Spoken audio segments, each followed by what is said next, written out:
أعوذ بالله من الشيطان الرجيم بسم الله الرحمن الرحيم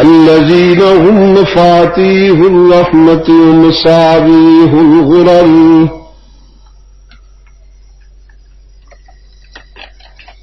أعوذ بالله من الشيطان الرجيم بسم الله الرحمن الرحيم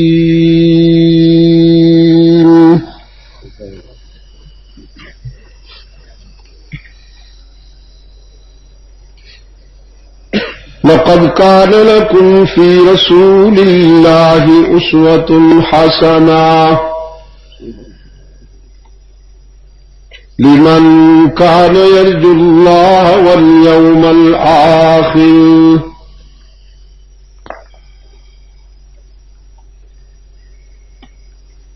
كافها يا عين صاد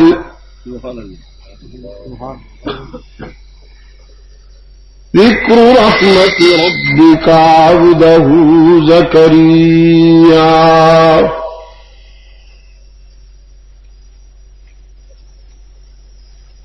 إذ نادى ربه نداء خفيا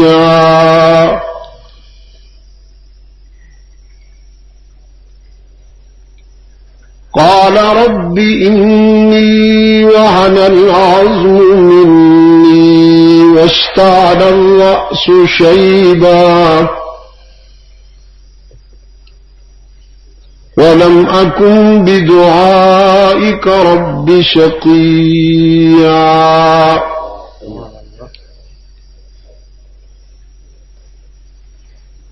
وإني خفت الموالي من ورائي وكانت امرأتي عاقرا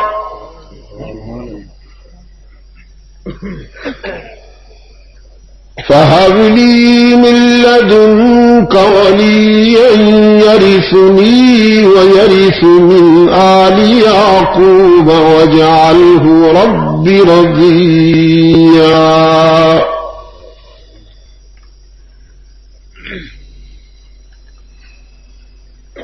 يا زكريا إنا نبشرك بغلام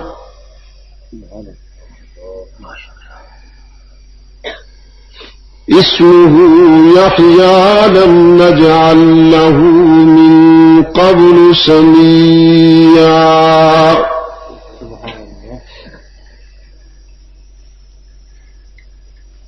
قال رب أنى يكون لي غلام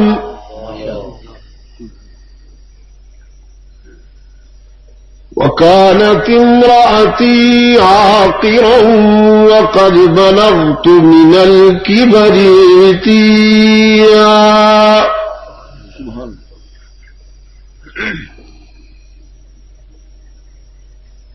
قال كذلك قال ربك هو علي هين وقد خلقتك من قبل ولم تك شيئا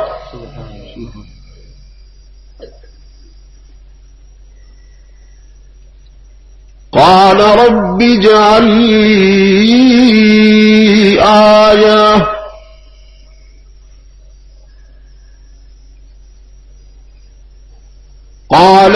آيتك ألا تكلم الناس 3 ليال سويا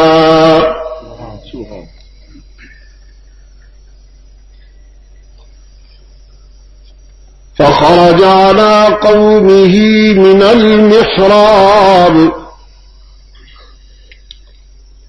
فأوحى إليهم أن سبحوا بكرة وعشيا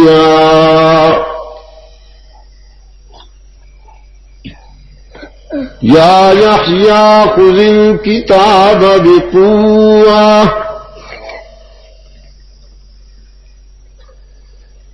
وآتيناه الحكم صبيا وحنانا من لدنا وزكاة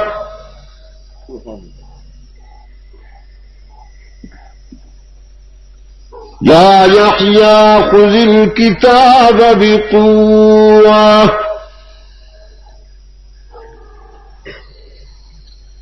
وآتيناه الحكم صبيا وحنانا من لدنا وزكاة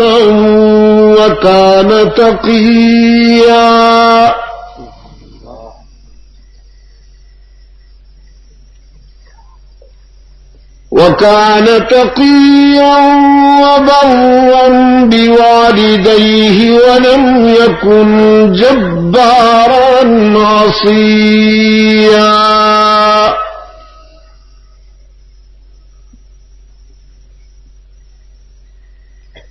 وسلام عليه يوم ولد ويوم يموت ويوم يبعث حيا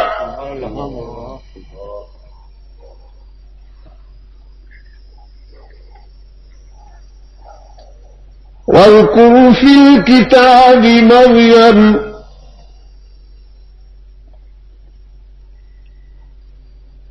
إذ انتبذت من أهلها مكانا شرقيا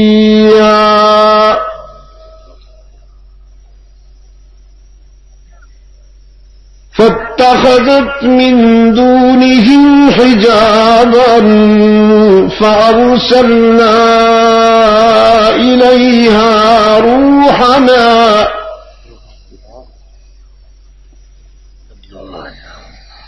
فأرسلنا إليها روحنا فتمثل لها بشرا سويا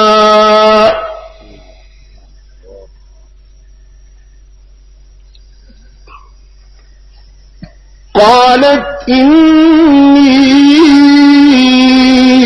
أعوذ بالرحمن منك إن كنت تقيا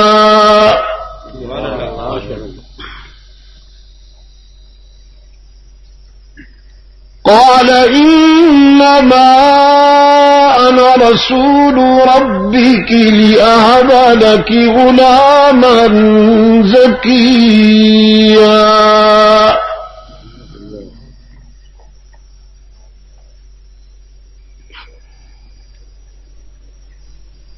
قالت أنى يكون لي غلام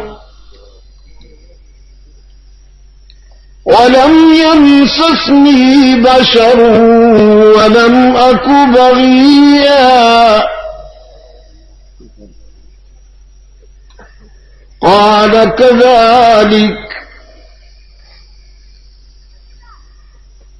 قال ربك هو علي هين ولنجعله آية للناس ورحمة منا وكان أمرا مقضيا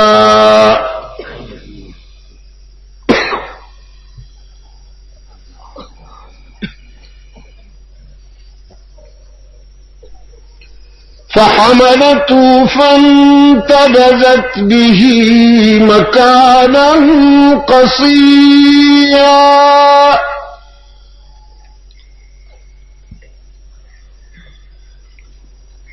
فأجاها المخاض إلى جذع النخلة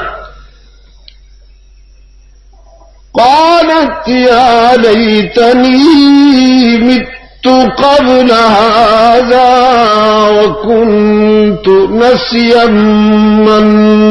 منسيا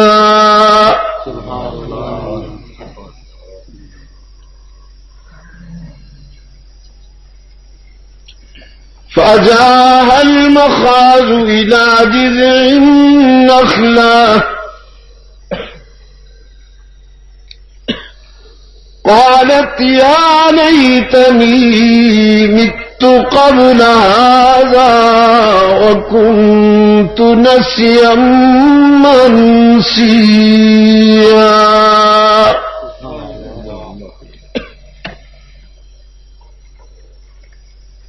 فناداها من تحتها ألا تحزني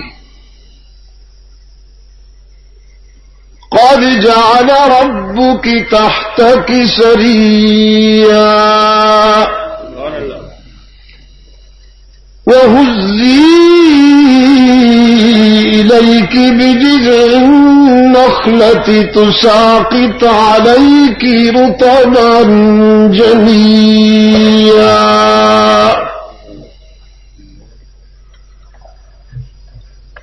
صدق الله مولانا العظيم.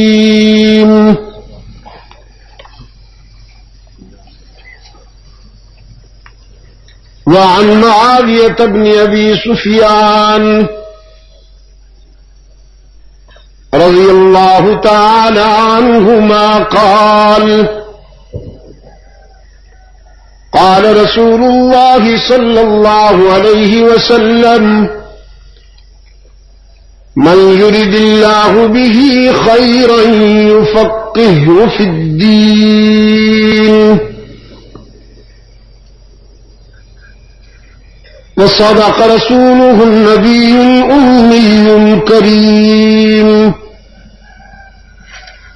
ونحن على ذلك لمن الشاهدين والشاكرين والحمد لله رب العالمين.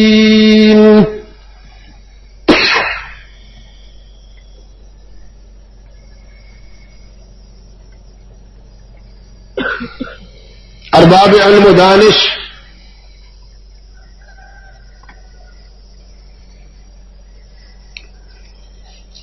رفقائے جماعت، محترم بزرگوں اور عزیز دوستوں،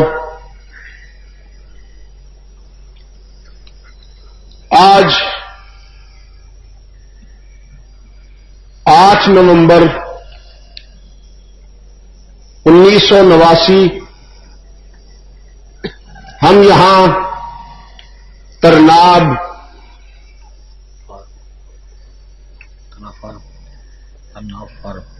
فارم پشاور کے مضافات میں سرحد پاکستان میں دعوت و تبلیغ کی نسبت سے جمع ہیں. موسم بھی ٹھنڈا ہے اور رائے کے اجتماع کے آغاز کی وجہ سے اکثر احباب رائے کی طرف سفر کر چکے ہیں.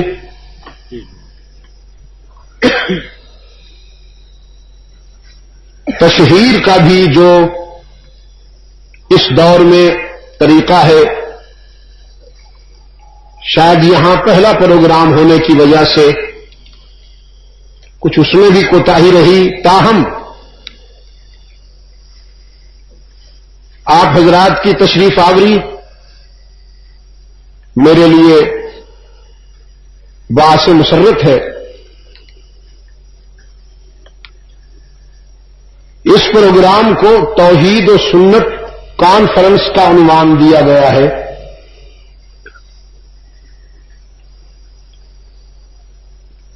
تو میں چاہتا ہوں توحید تو دعوت ہے، دعوت سے پہلے داعی کی بات ہو جائے.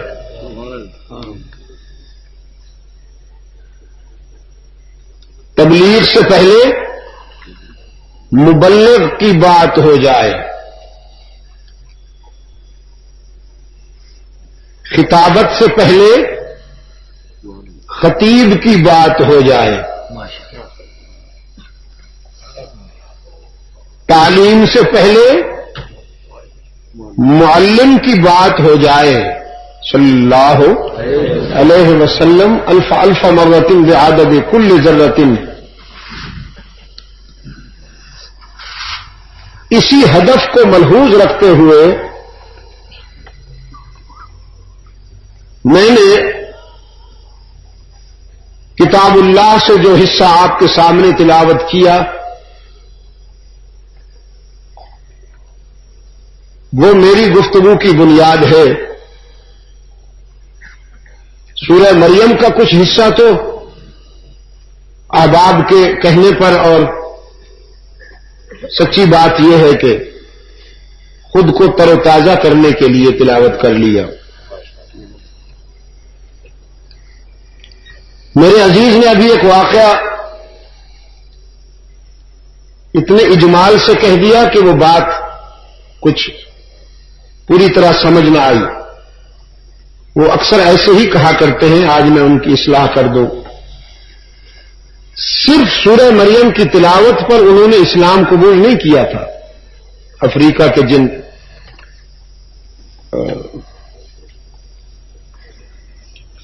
پس منظر کا انہوں نے تذکرہ کیا. سورہ مریم کی تشریح ہوئی تھی، اس پر مستقل گفتگو ہوئی تھی.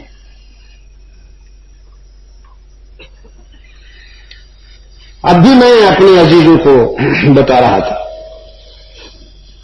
اور میں نے ان سے کہا تھا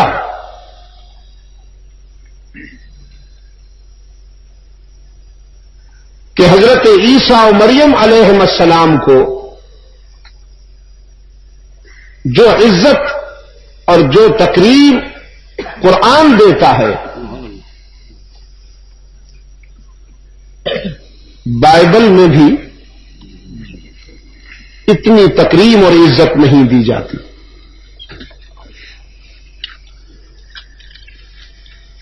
بائبل تو بس یہی کہہ دیتی ہے کہ وہ اللہ کا بیٹا ہے، سن آف دی گاڈ. لیکن قرآن کریم فکری اعتبار سے یہودیوں کی بدزبانی کے سامنے سیدہ عیسیٰ سیدہ مریم علیہ السلام اور سیدنا عیسیٰ علی قائدنا و علیہ السلام کی صفائی میں جو کردار ادا کرتا ہے، جو دلائل اور براہین فراہم کرتا ہے، اس آسمان کے نیچے اور زمین کے اوپر قرآن سے زیادہ حضرت عیسیٰ و مریم کا کوئی دوست نہیں ہے. اس پر میں نے گفتگو کی تھی گھنٹوں تک، جس کے نتیجے میں اللہ نے ان کو صحیح رخ پر قبول فرما لیا. یہ سب اختیار اسی کے پاس ہے.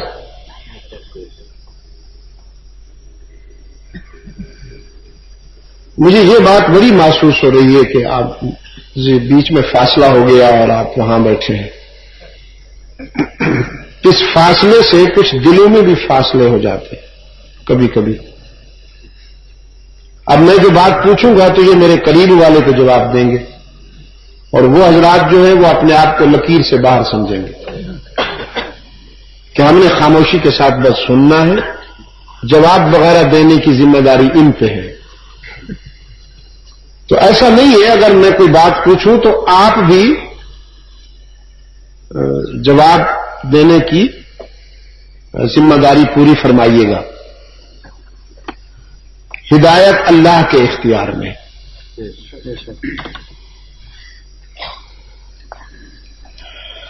وہ جسے چاہے ہدایت کے لیے منتخب کر لے. اللہ کے رسول صلی اللہ علیہ وسلم نے فرمایا ہے کہ انسانوں کے دل اللہ کے قبضے میں ہے. ان قلوب بنی آدم بین اصبعیہ الرحمن یقلبها کیف یشاء. انسانوں کے دل اللہ کی قبضہ قدرت میں ہے، وہ جس طرح چاہتا ہے پھیرتا ہے. جب وہ کرم کر دے تو دیوار پہ لکھی ہوئی نصیحت دل میں اتر جاتی ہے. دیوار پہ لکھا ہوا ہوتا ہے نماز قائم کرو، دل میں اتر جاتی. اور جب ادھر سے کرم نہ ہو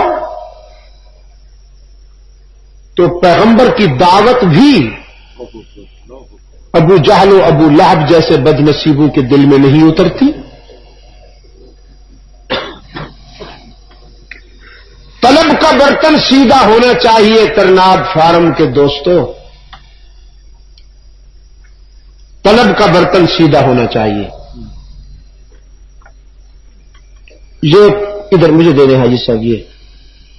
یہ جو کنویں کا پانی جس میں بہتا ہے لکڑی کا وہ بنا ہوا ہوتا ہے ایک، جس میں وہ لوٹے ڈالتے ہیں پھر وہ آگے بہتا ہے، اس کو کیا کہتے ہیں؟ ارہٹ. ارہٹ.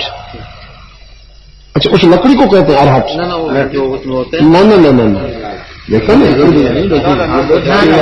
نہیں بھائی، وہ جو لوٹے آ کے ڈالتے ہیں پھر وہ لے کے جاتا ہے پانی لکڑی کا. ناوا پرنالا ایک طرح کا ناوا یا پرنالا. اس ناوا یا پرنالا کے سامنے اگر آپ یوں برتن رکھ لیں تو بھر جائے گا؟ قیامت تک نہیں بھرے گا. پرنالے کا اور ناوے کا قصور تو نہیں ہے نا؟ کیوں دوستو؟ برتن اگر یوں ہو جائے تو پھر ناوا اور پرنالے کی بھی ضرورت نہیں، چند بوندیں بھی ٹپک پڑی تو بھر جائے گا. برتن سیدھا ہونا چاہیے بس طلب کا.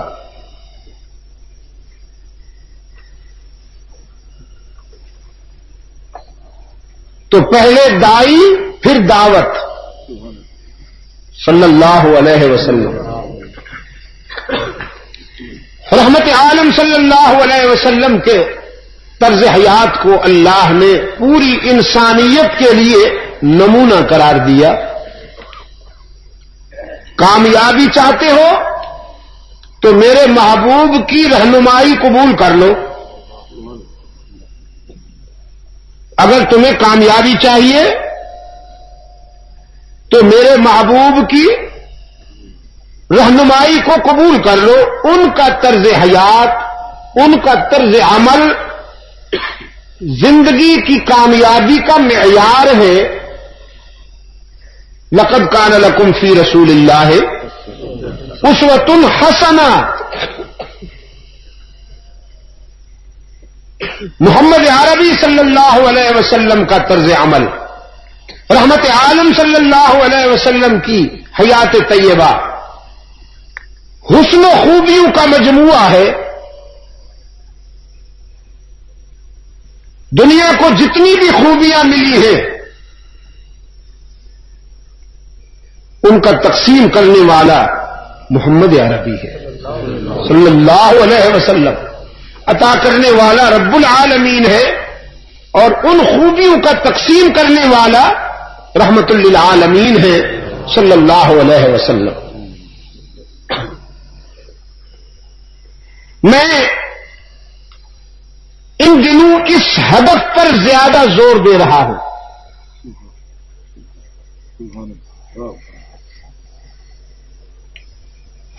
آئیے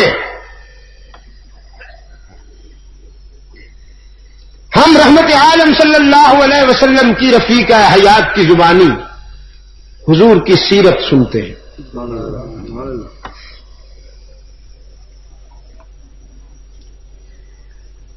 سنا ہے کہ بیویاں اپنے خاوند کے متعلق کچھ ستائی ہوئی ہوتی ہیں بیچارے، اس لیے ان کے خیالات بھی کوئی اتنے زیادہ حوصلہ افزا نہیں ہوتے.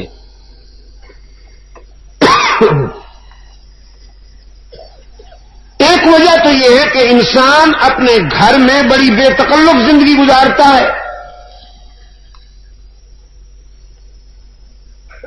تو جتنی اچھی طرح سے بیوی سمجھتی ہے کوئی دوسرا نہیں سمجھ سکتا. رحمت عالم صلی اللہ علیہ وسلم کی رفیقہ حیات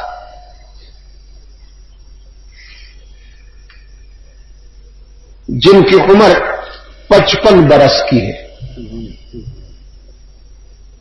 جب وہ حضور کی سیرت بیان کر رہی ہے، جب وہ رحمت عالم صلی اللہ علیہ وسلم کے اسوہ حسنہ پہ تبصرہ کر رہی ہے، اس وقت ان کی عمر مبارک 55 برس کی ہے.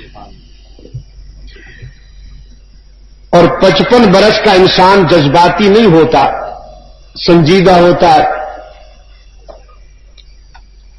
40 سال سے پہلے کا عرصہ جذباتی ہوتا ہے، 40 سال کے بعد انسان سنجیدہ ہو جاتا ہے. اسی لیے اللہ نے 40 سال کے بعد اپنے پیغمبروں کو منصب نبوت عطا فرمائے.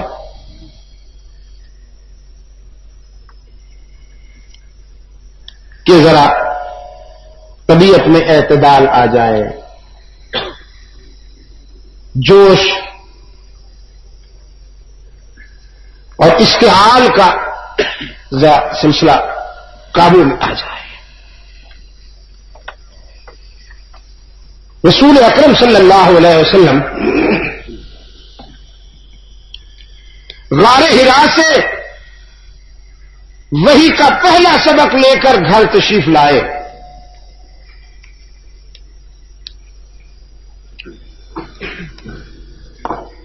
آپ میں سے حاجی حضرات کتنے بیٹھے ہیں؟ جو حاجی حضرات ہیں ذرا ہاتھ اونچا کریں. حاجی حضرات ہاتھ اونچا کریں ذرا. اچھا، اللہ تعالیٰ پورے گاؤں کو لے جائے اور جلدی سے لے جائے. اب جنہوں نے ہاتھ اونچے کیے حج کے موقع پر غار حرا میں بھی گئے تھے یا دور سے کھڑے ہو کے نظارہ کیا تھا؟ ہاں، دور سے کھڑے ہو کے نظارہ. پتہ ہے کیوں؟ وہاں جانا ہر ایک کے بس میں نہیں ہے. آپ کے پہاڑ بھی دشوار گزار ہیں، ان پہاڑوں پہ چڑھنا بھی بڑے دل گردے اور حوصلے کی بات ہے. لیکن جس پہاڑ پر امن کا لال جاتا تھا،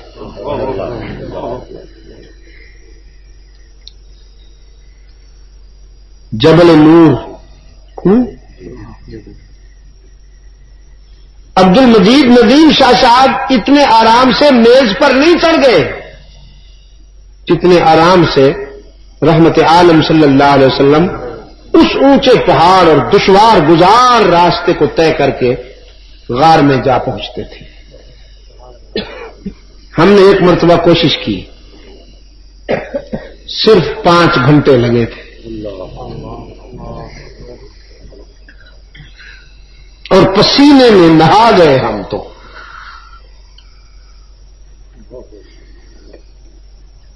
یاد رکھیے گا ترناب فارم کے دوستوں، رحمت عالم صلی اللہ علیہ وسلم کی زندگی کسی عافیت پسند حجرہ عافیت میں بیٹھنے والے گدی نشین کی زندگی نہیں ہے. رحمت عالم صلی اللہ علیہ وسلم کی زندگی ایک محنت کش مجاہد اعظم کی زندگی ہے، محنت کش کی زندگی ہے.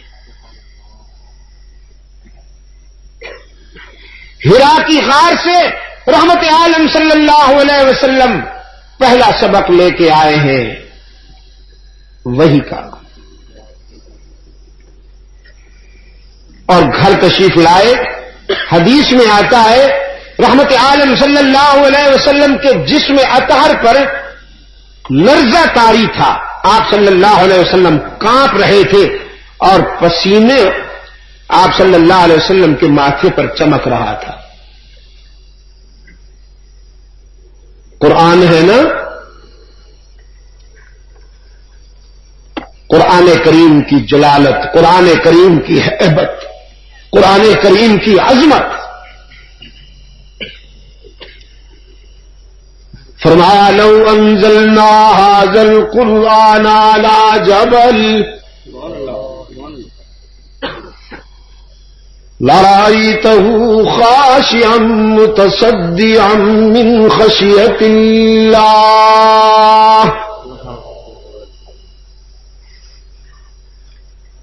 ہم اگر قرآن کریم کو دنیا کے کسی مضبوط پہاڑ پہ اتارے، ہم کسی مستحکم پہاڑ پر قرآن کریم کو نازل کریں، نہیں برداشت کر سکے گا قرآن کی جلالت، کانپ کانپ کر ریزہ ریزہ ہو جائے گا.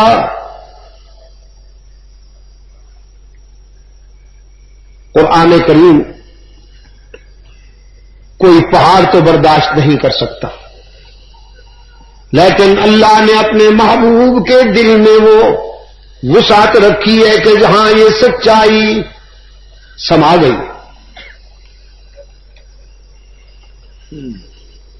اہل دانش کے لیے ایک تجزیہ، قرآن کریم نے 3 حالتیں بیان کی ہیں پہاڑوں کی. کتنی؟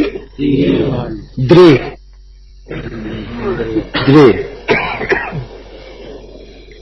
زمان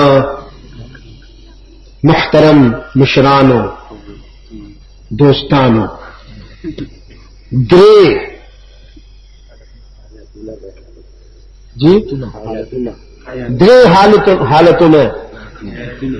حالتوں میں جزاکم اللہ. پہلی حالت فرمایا وَإِنَّ مِنَ الْحِجَارَةِ لَمَا يَتَفَجَّرُ مِنْهُ الْأَنْهَارُ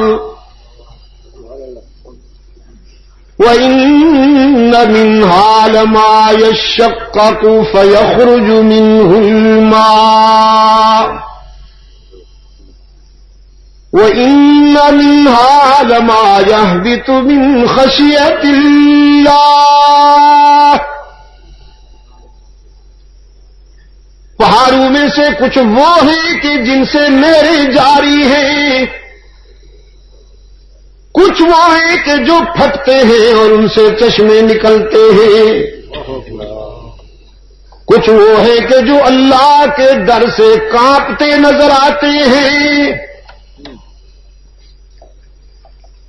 میں اس کی تعبیر کرتا ہوں.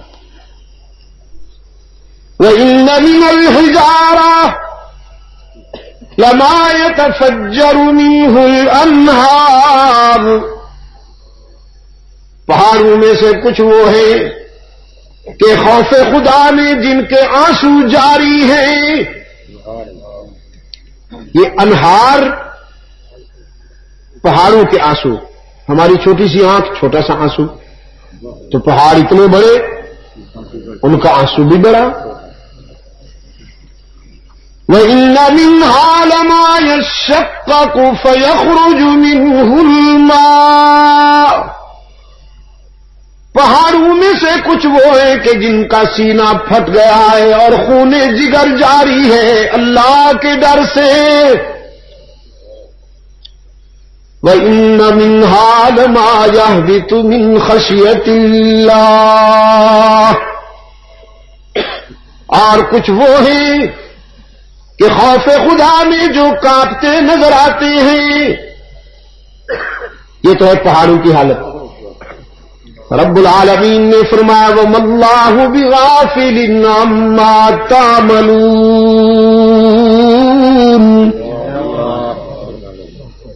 لیکن جو تم کرتوت کر رہے ہو ہم تمہیں بھی دیکھ رہے ہیں.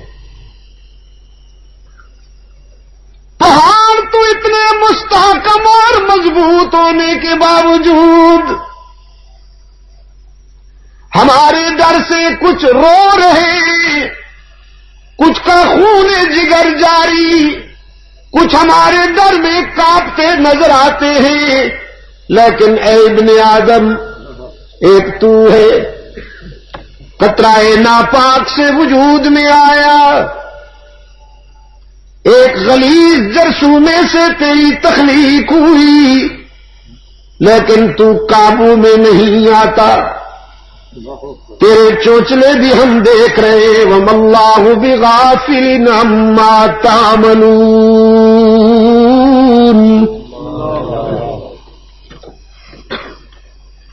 قرآن کریم نے دعوت فکر دیتے ہوئے فرمایا فَلْيَنظُرِ الْإِنسَانُ مِمَّا خُلِقَ. فَلْيَنظُرِ الْإِنسَانُ مِمَّا خُلِقَ. اے انسان ذرا اپنی تخلیقی فارمولے پہ بھی غور کرنا کہ تو کیسے وجود میں آیا.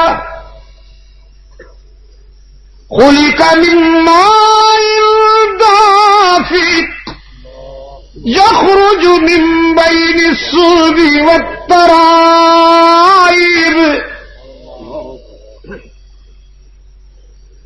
اب اس کا ترجمہ نہیں کروں گا کیونکہ میری آواز گھروں تک بھی جا رہی ہے, میری بیٹیاں اور میری بہنیں بھی سن رہی ہیں. جنہیں ترجمہ معلوم کرنا ہو وہ صبح ترجمے والا قرآن اٹھا کے پڑھ لے.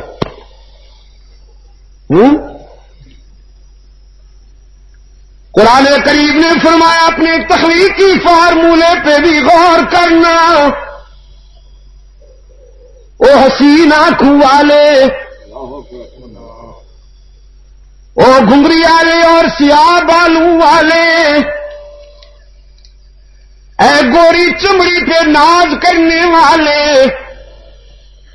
اے خطیب صاحب, اے جنرل صاحب, اے فاتح صاحب, پہلوان جی,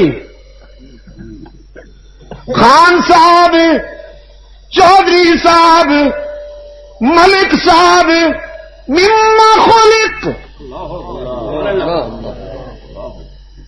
مما خلق خلق مما دافق يخرج من بين الصلب والترائب.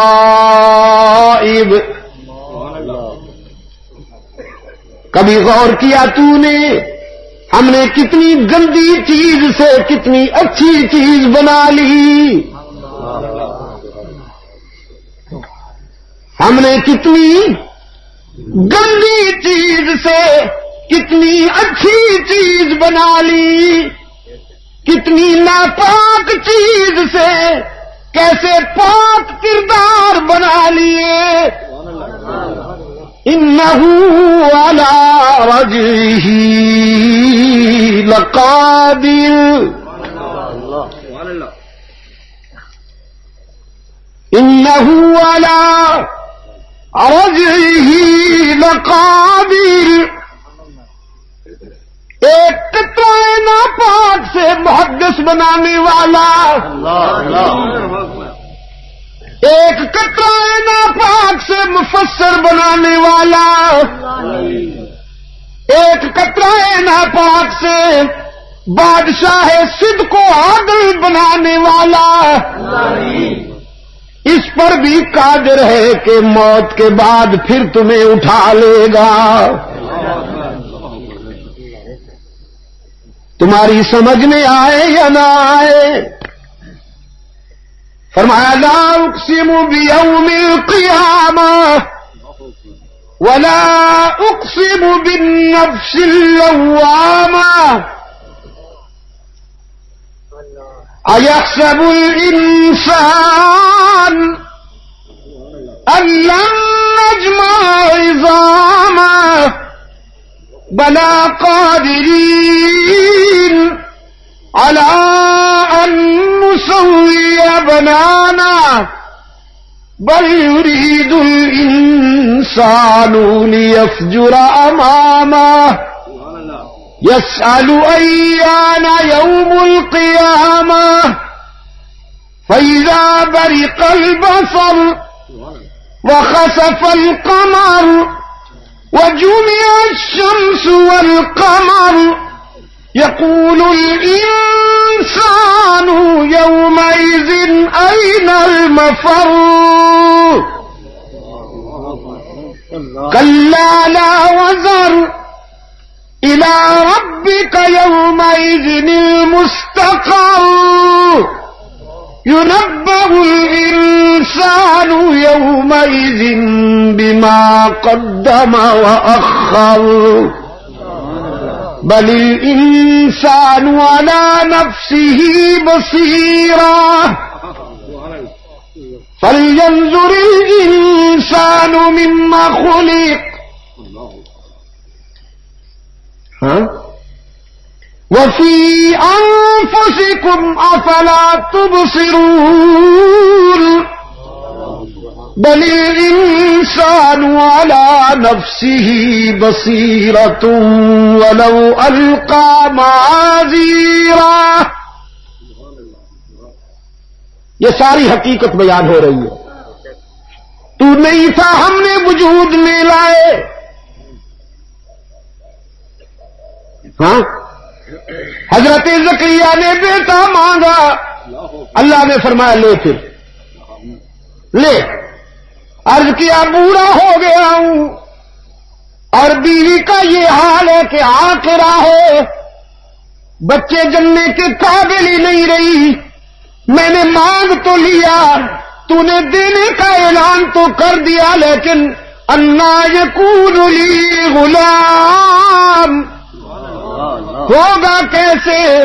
رب العالمین نے فرمایا کذالک کذالک ربک هو علی حین وقد خلقتک من قبل ولم تک شیئا. جو تجھے نیست سے ہست میں لا سکتا ہے, تو نہیں تھا, تجھے بنا دیا. اب جب ہم چاہیں گے تو تجھے بیٹا دے سکتے ہیں. نہ تیرا بڑھاپا آڑے آئے گا, نہ تیری اہلیہ کی ضعیفی آڑے آئے گی. ہم جو چاہتے ہیں کر لیا کرتے ہیں.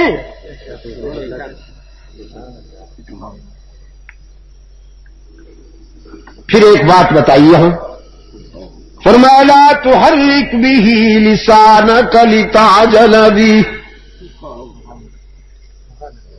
یہ جو وحی کے ابتدائی اسباق تھے, آ رہی ہے سمجھ؟ دور والے حضرات الحمدللہ ثم الحمدللہ, وحی کے جو ابتدائی اسباق تھے اس میں رحمت عالم صلی اللہ علیہ وسلم وحی کو اخذ کرنے میں جلدی کرتے تھے. اور یہ جلدی کیوں کرتے تھے حضرت؟ 40 سال کے انتظار کے بعد ملا تھا نا. 40 سال جس کی انتظار تھی, جس کی طلب تھی, اتنی طویل انتظار کے بعد جب انسان کو اپنا مقصود اور مطلوب مل جائے تو ظاہر ہے کہ اسے پکڑنے میں, اسے اخذ کرنے میں ذرا جلدی تو ہوتی ہے نا. رب العالمین نے فرمایا وَوَجَدَكَ ضَالًّا فَهَدَى. یہ جو ضالًا ہے نا، اس کے معنی ہے ہم نے تجھے متلاشی پایا تو پھر ہدایت کر دی. وَوَجَدَكَ ضَالًّا فَهَدَى. ہم نے تجھے طالب پایا، متلاشی پایا، تو ہم نے اپنے فضل و کرم سے تجھے جوہر مقصود دے دیا. اچھا، اس کا پریکٹیکل کروں. وَوَجَدَكَ ضَالًّا پریکٹیکل.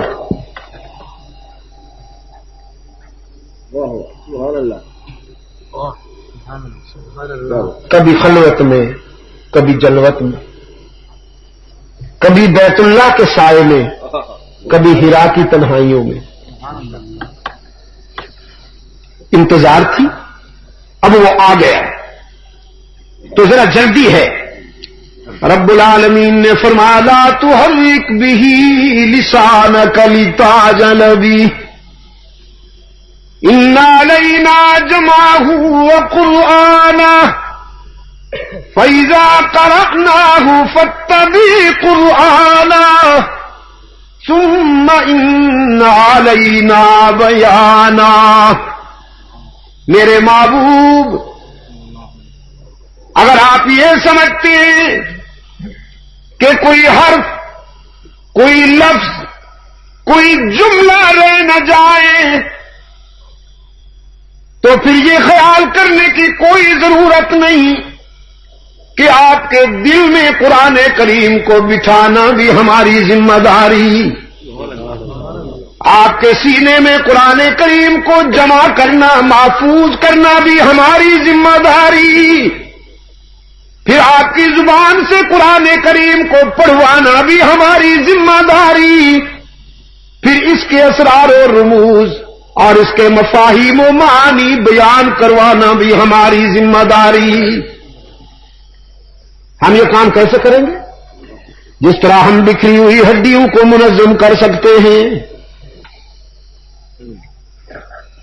موت کے بعد جس طرح ہم انسان کو زندہ اٹھانے پہ قادر ہیں، میرے محبوب، قرآن کریم کی صداقتیں بھی ہم آپ کے سینے میں محفوظ کرنے، قرآن کریم کو آپ کی زبان سے پڑھوانے، پھر اس کے مفاہیم و معانی بیان کروانے پہ بھی قادر ہیں. ذرا بات دور چلی گئی تھی.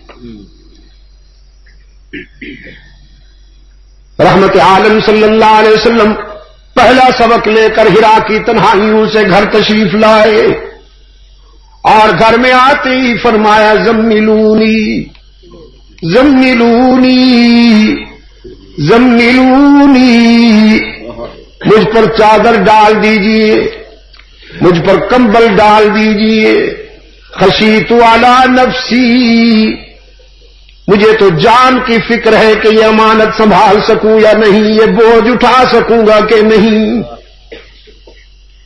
سیدہ خدیجہ الکبریٰ رضی اللہ تعالی عنہا نے ایک رمز شناس رفیقہ حیات ہونے کی حیثیت سے، باوفا رفیقہ حیات ہونے کے ناطے سے تعمیل ارشاد کرتے ہوئے رحمت عالم صلی اللہ علیہ وسلم پہ چادر بھی ڈال دی، کمبل بھی ڈال دیا، پھر سرہانے بیٹھ کر رحمت عالم صلی اللہ علیہ وسلم کے بالوں میں انگلیاں پھیرتے ہوئے فرماتی ہیں کلا واللہ لا یخزیک اللہ ابدا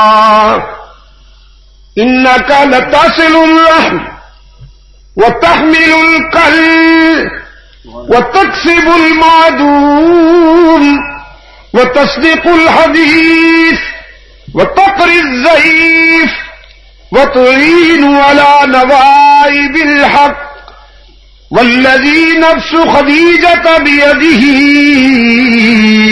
أشهد إنك رسول الله.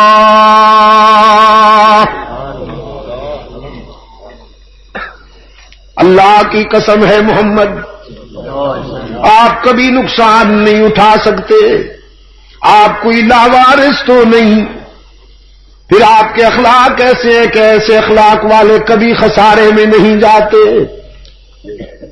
اب سنیے حضور کا اسوہ حسنہ رحمت عالم صلی اللہ علیہ وسلم کی سیرت طیبہ، اپنی روحانی مادر محترمہ ام المومنین سیدہ خدیجۃ الکبریٰ رضی اللہ تعالی عنہا کی زبانی سنیے۔ فرماتی ہیں آپ تو صلہ رحمی کرنے والے ہیں، کلاشن کوف والوں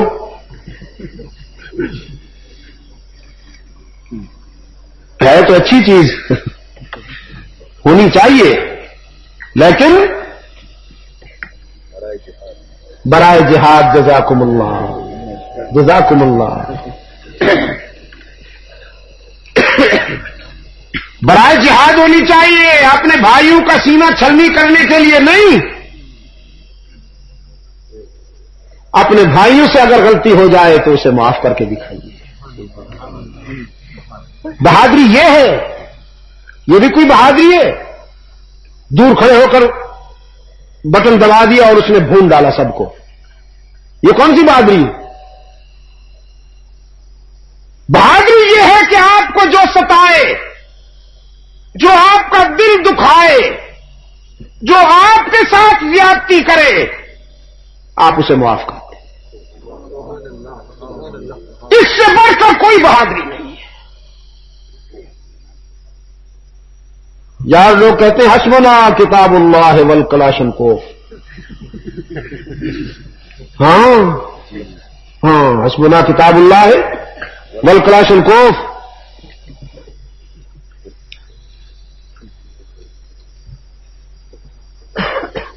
اچھا، اہل نظر کے لیے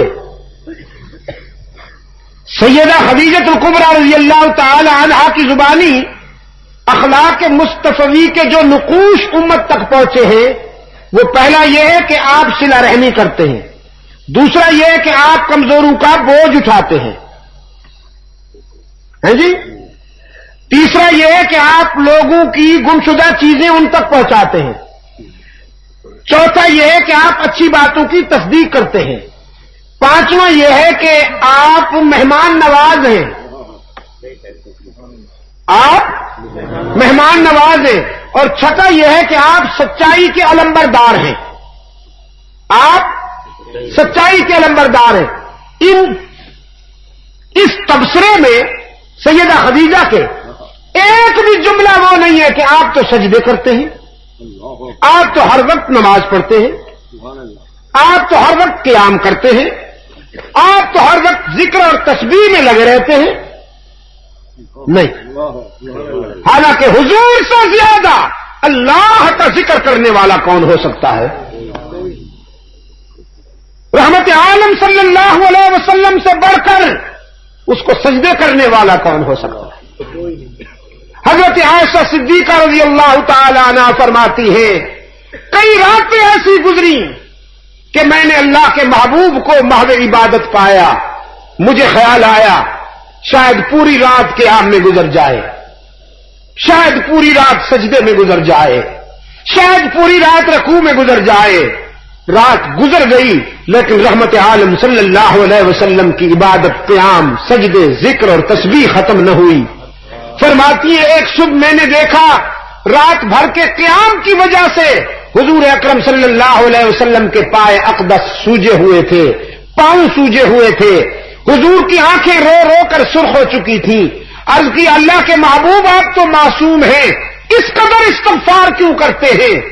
فرمایا فلا اکون عبدا شکورا، عائشہ تو میری عاجزی کو دیکھتی ہے، میری عبادت کو دیکھتی ہے، اس کے عطا اور اس کے احسان کو نہیں دیکھتی، میں اس کا شکر گزار بندہ کیوں نہ بنوں جس نے ایک یتیم کو سارے انبیاء کا امام بنا دیا۔ تکبیر، اللہ اکبر۔ مولانا سید عبد المجید ندیم زندہ باد، علماء دیوبند زندہ باد۔ میرے عزیز دوستو، لیکن سیدہ خدیجۃ الکبریٰ رضی اللہ تعالی عنہا نے جو اخلاق مصطفی کا چیپٹر ہم تک پہنچایا ہے، اس میں نہ عبادت کی بات ہے، نہ ذکر کی بات ہے، نہ تسبیح کی بات ہے، سارے کا سارا اخلاق مصطفی کا یہ چیپٹر حقوق العباد سے متعلق ہے، خدمت خلق سے متعلق ہے، جو آج ہم چھوڑ بیٹھے ہیں۔ آج ہم نے ساری خوشیاں اپنے گھر میں جمع کر لی، دیواریں بھی اونچی بنا لی تاکہ کسی کو ہماری خوشیاں نظر بھی نہ آئیں۔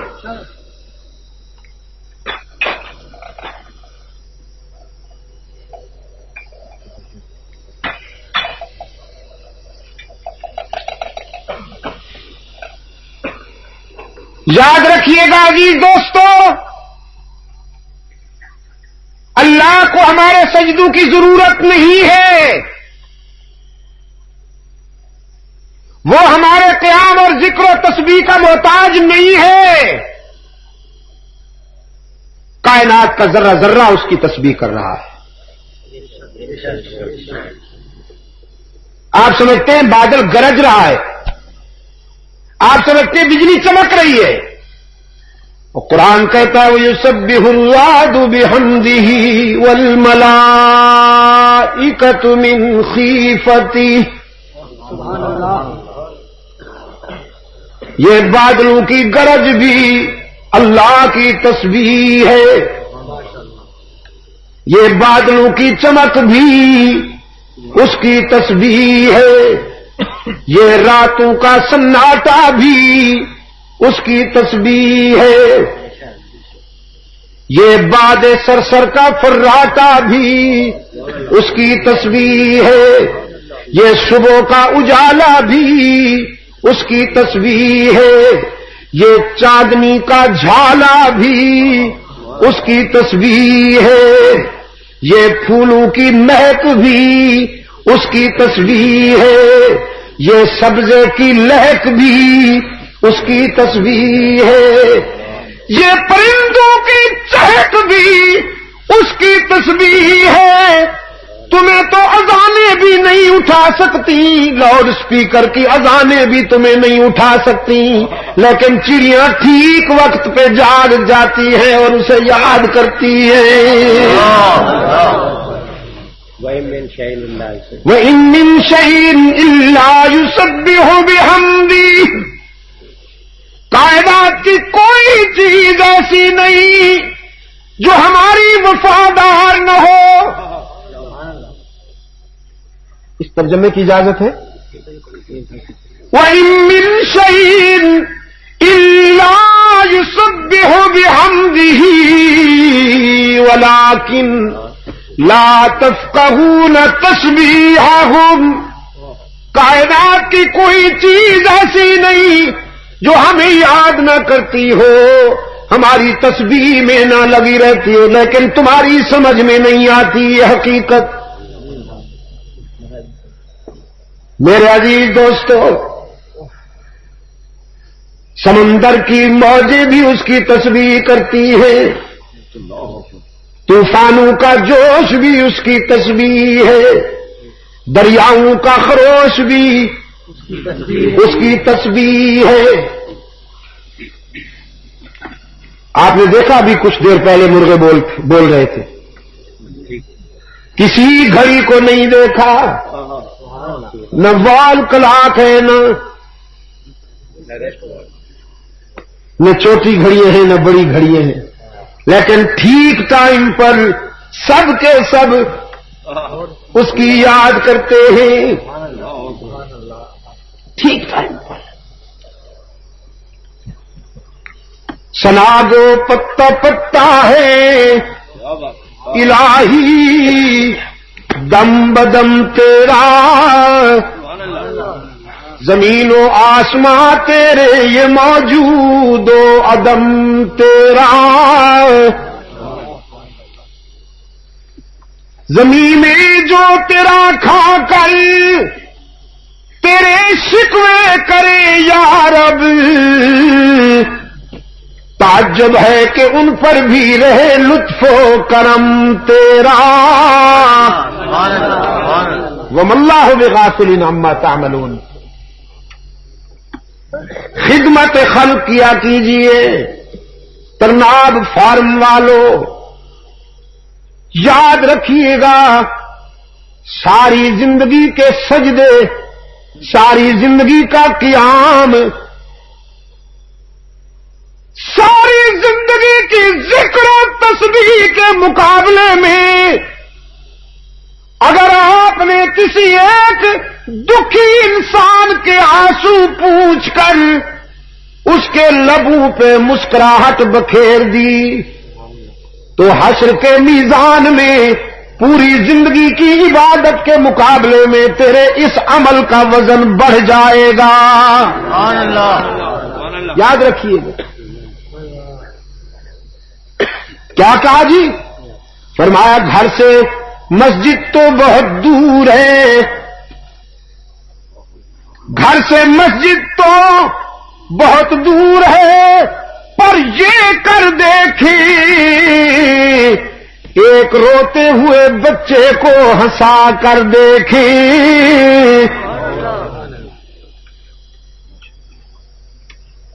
اس راز کو سمجھیے، اس راز کو سمجھیے. طاقتوروں کمزور تمہارے لیے آزمائش ہے، دولت مندوں غریب تمہارے لیے آزمائش ہے، صحت مندوں بیمار تمہارے لیے آزمائش ہے. گھر میں چار دیواری میں خوشیاں بند کر لی تم نے، اور حضرت صاحب نے تعویذ گنڈے کی دکان کھول لی. مست کلندر سب کچھ اندر. اس کو کوئی پرواہ نہیں کس پہ کیا گزر رہی ہے، فتوے لیے بیٹھا ہے بس. مولوی زندہ رہا تو کسی کو مسلمان نہیں رہنے دے گا، اس کا کام ہی یہی ہے.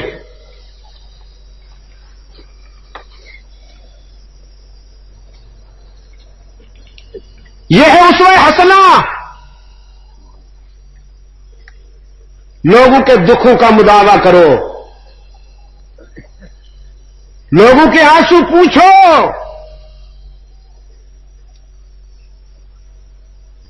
خود بھوکے رہ کر دوسروں کو کھانا کھلاؤ. رحمت عالم صلی اللہ علیہ وسلم مسجد میں آئے، اقامت ہو گئی، نیت باندھنے سے پہلے مصلی سے ہٹ کر گھر تشریف لے گئے. سب کھڑی ہوئی ہے، تھوڑی دیر بعد واپس آئے.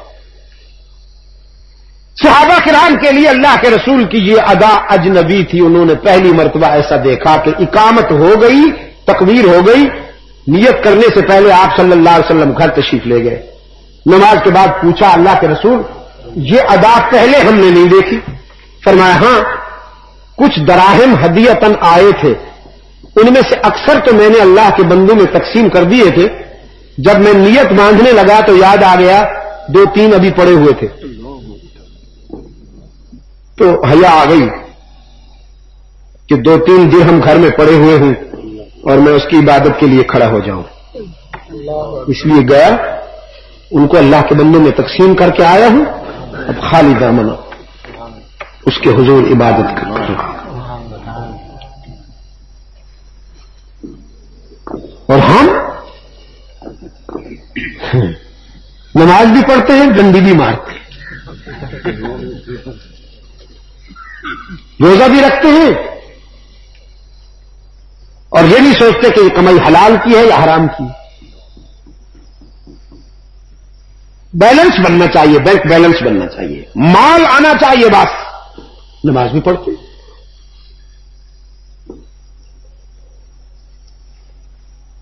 میرے ساتھ جیل میں دوست ہوا کرتے تھے، تلاوت بھی کرتے تھے قرآن کریم کی صبح صبح، اور چرچ بھی پیتے رہتے تھے. بنو کا تھا ایاز خان، پتہ نہیں بیچارہ زندہ یا فوت ہو گیا. تو کچھ دوست بڑے عجیب ہوتے ہیں. ایک صاحب نماز بھی نہیں پڑھتے تھے, روزے بھی رکھتے تھے, ہاتھ میں تسبیح بھی رکھتے تھے, اور ڈنڈی بھی مارتے تھے, سمگلنگ بھی کرتے تھے, اور بھی بہت سارے. لوگوں نے کہا تم عجیب آدمی ہو, نماز بھی پڑھتے ہو, تسبیح بھی ہر وقت تمہارے ہاتھ میں ہے, عمرے بھی کرتے ہو, اور پھر یہ کام بھی کرتے ہو. اگر حشر کے دن تمہاری نیکیاں اور تمہاری برائیاں ہم وزن ہو گئی تو کیا کرو گے؟ جنت میں جاؤ گے کہ جہنم میں جاؤ گے؟ کہنے لگا اللہ تعالیٰ سے کہہ دوں گا جنت جہنم کا تو مجھے پتہ نہیں, جہاں 4 پیسے کا فائدہ ہو وہیں بھیج دیجیے. یہ 4 پیسوں نے مار ڈالا.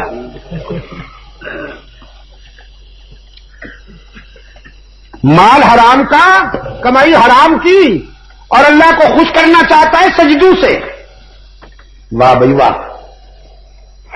پڑوس میں غریب رو رہے ہیں اور یہ 3 کلو مٹیریل میدے میں ٹھونس کر تسبیح پڑھ رہا ہے.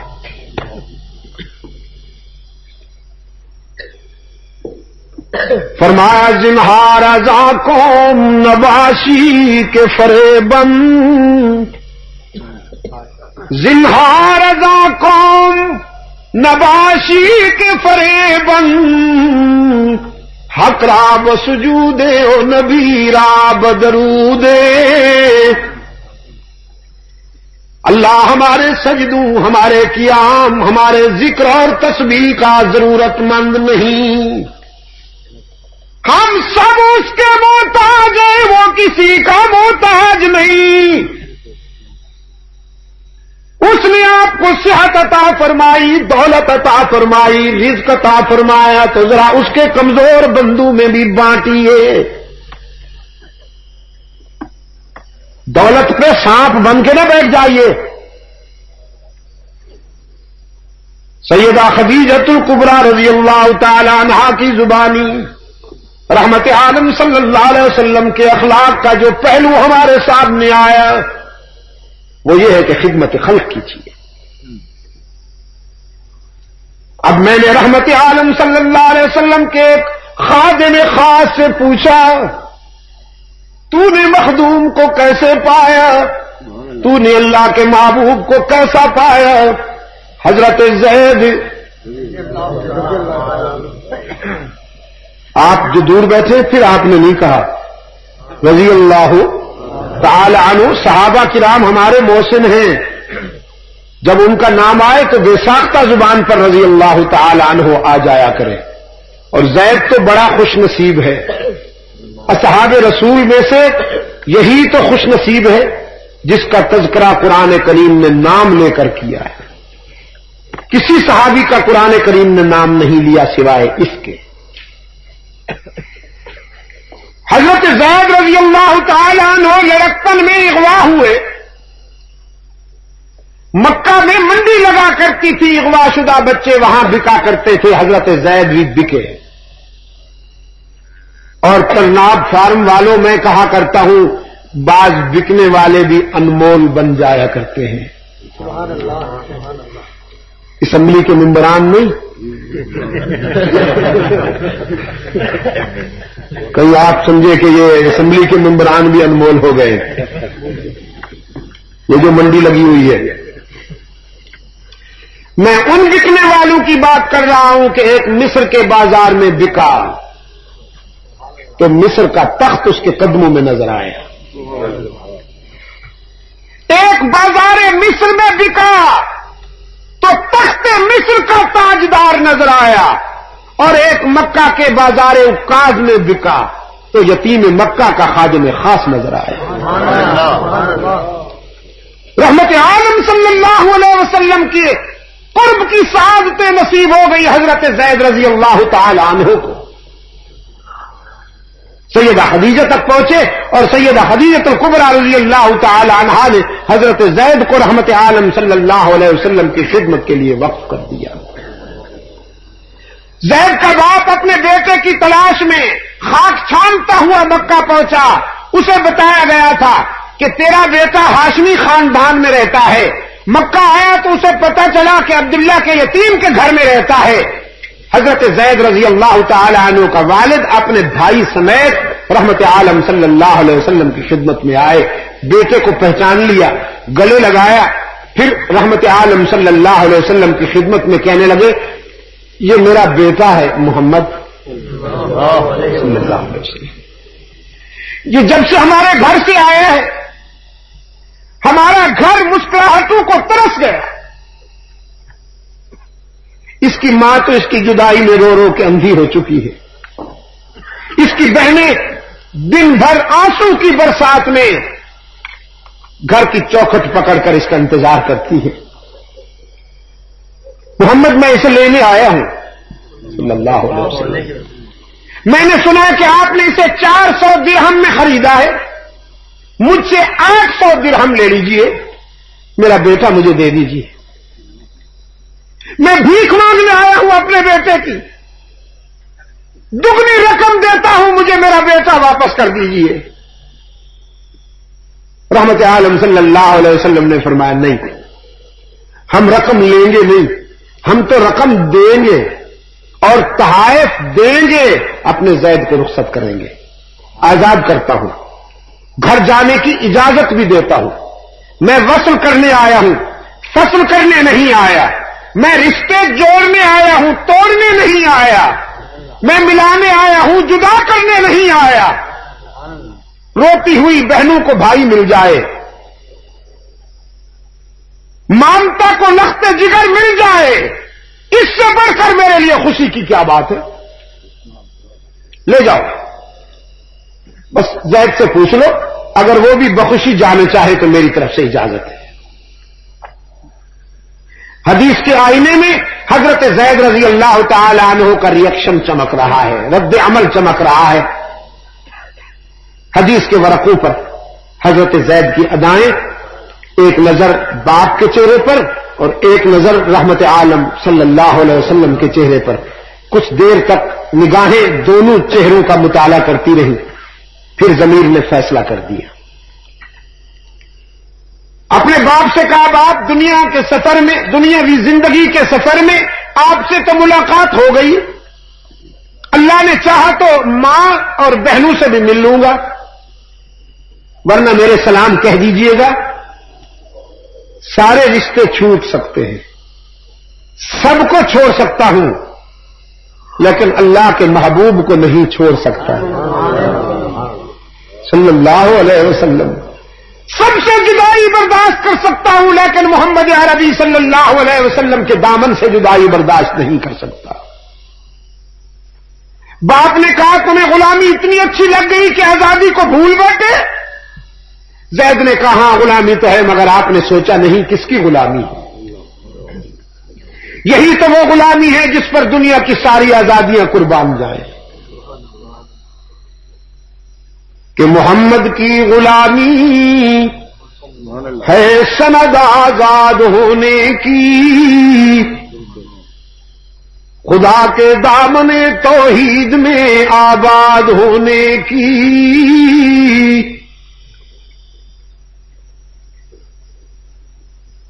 آپ بھی اپنے خادموں سے ایسی ہی محبت کیا کرتے ہیں نا, اپنے نوکروں سے. پتہ ہے پھر کیا ہوا؟ رحمت عالم صلی اللہ علیہ وسلم کھڑے ہو گئے,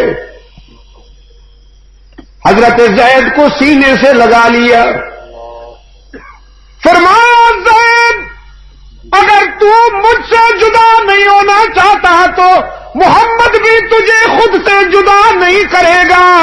آج کے بعد تو زید ابن حارثہ نہیں, زید ابن محمد کہلائے گا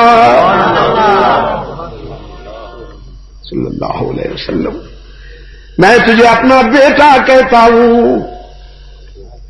یہ تو پھر مدنی زندگی میں مستقل حکم نازل ہوا متبنا کے لیے, ورنہ زید ابن محمد کہلانے لگا.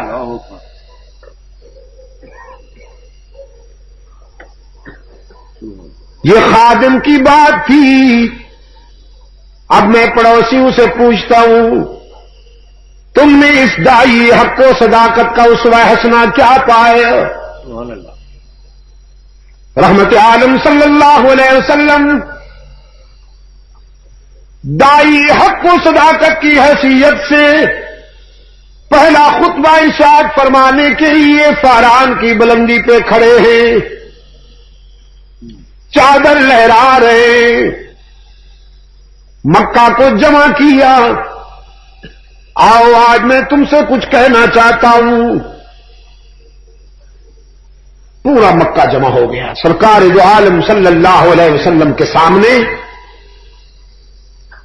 آج فاران کی بلندیوں پہ حسن کائنات سمٹ آیا تھا۔ پتہ نہیں کس نے کہا، مگر جس نے بھی کہا میرے دل کی بات کہہ دی کہ کائنات حسن جب پھیلی تو لامحدود تھی، کائنات حسن جب پھیلی تو لامحدود تھی،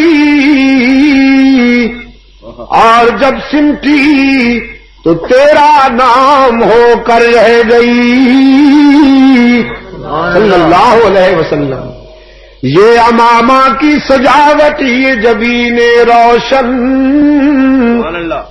یہ قبائے عربی اور یہ نیچا دامن،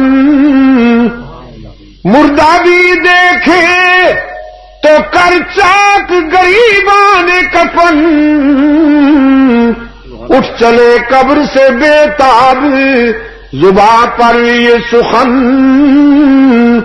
مرحبا سید مکی مدنی العربی، دل و جاں باد فدایت کی عجب خوش لقبی۔ رحمت عالم صلی اللہ علیہ وسلم چادر ہلا ہلا کر مکہ والوں کو دعوت دیتے ہیں۔ ساری آبادی آ گئی، حکمران بھی آئے، رعایا بھی، ان پڑھ بھی آئے، دانشور بھی، خدام بھی آئے، ان کے مخدوم بھی۔ رحمت عالم صلی اللہ علیہ وسلم نے مکہ والوں سے خطاب کرتے ہوئے فرمایا لبثت فیکم عمرا، مکہ والوں میں نے تم میں رہ کر زندگی کے 40 سال گزارے ہیں، تم نے میری خلوتیں بھی دیکھی ہے، جلوتیں بھی، انفرادی زندگی بھی دیکھی ہے، اجتماعی بھی۔ آج دعوت فکر دیتا ہوں، تبصرہ کرو تم نے مجھے کیا پایا۔ حل وجدتمونی صادقا او کاذبا، گزشتہ 40 سالہ تناظر میں، گزشتہ 40 سالہ زندگی کے پس منظر میں تم نے مجھے کیا پایا؟ سچا پایا ہے یا اس کے برعکس؟ تمام مکہ والوں نے ایک ہی آواز سے جواب دیا جربنا کا مرارا ما رأینا فیک الا صدقا، اللہ کے محبوب ہم نے کئی بار آپ کو آزمایا، جب بھی آزمایا سچا ہی پایا۔ آپ تو صداقت کا برہان ہیں، آپ تو انسانی شرافت کی پہچان ہیں، آپ تو انسانی دیانت کا برملا اعلان ہے۔ ہم تو آپ کو صادق اور امین کے لقب سے یاد کرتے ہیں، یہ بھی کوئی پوچھنے کی بات ہے؟ ترناب والوں، یہ ہے رحمت عالم صلی اللہ علیہ وسلم کا اسوہ حسنہ۔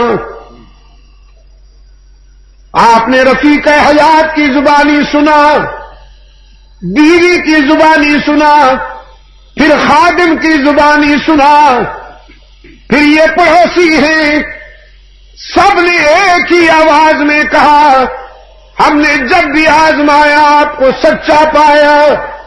لیکن اب آئیے اس دائی کی دعوت بھی سنتے جائیے۔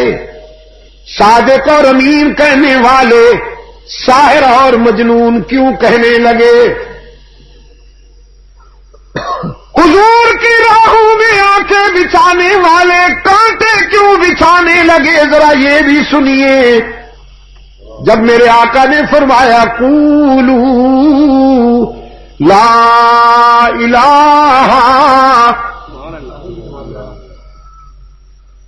الا اللہ میں جلدی نہ کیا کیجیے، ذرا اللہ کا جھاڑو پھرنے دیجیے، صفائی ہو جائے نا برتن کی تو پھر دودھ ڈالا جائے تو خراب نہیں ہوتا۔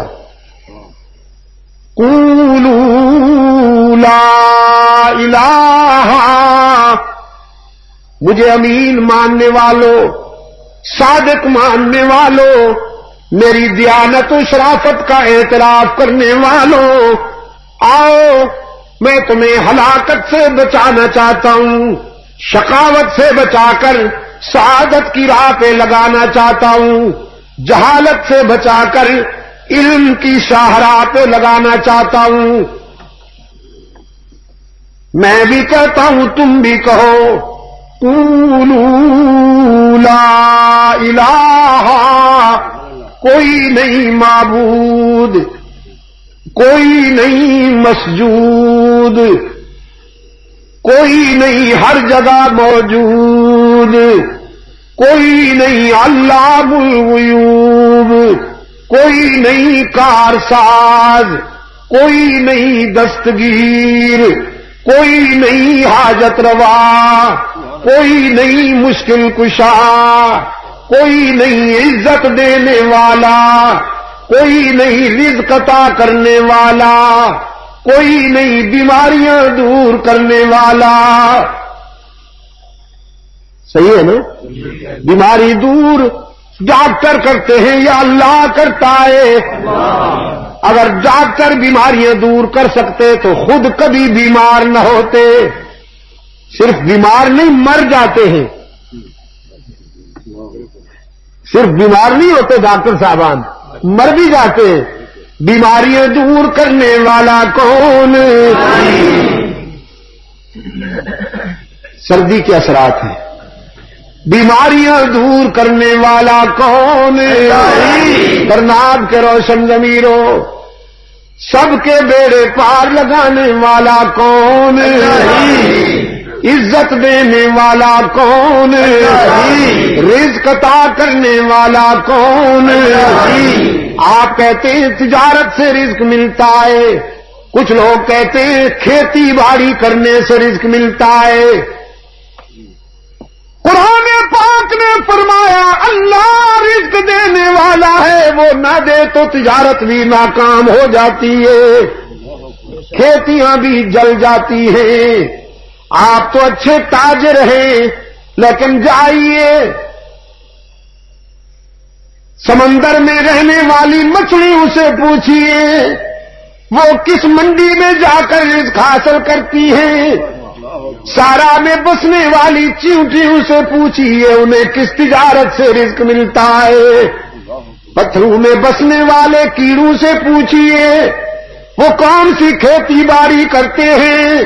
قرآن کریم نے فرمایا وما من دابۃ فی الارض الا علی اللہ رزقها ویعلم مستقرها ومستودعها كل في كتاب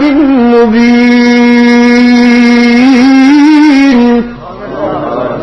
وما من مسلم نہیں، وما من الجن والانس نہیں، وما من مؤمن نہیں، وما من دابۃ فی الارض، دھرتی کے سینے پر کوئی ذی روح ایسا نہیں، کوئی زندہ ایسا نہیں جس کے رزق کی ذمہ داری اللہ نے نہ لے لی ہو۔ وہ سب کو رزق پہنچا رہا ہے، سب کا پتہ بھی جانتا ہے، سب کا ٹھکانہ بھی جانتا ہے۔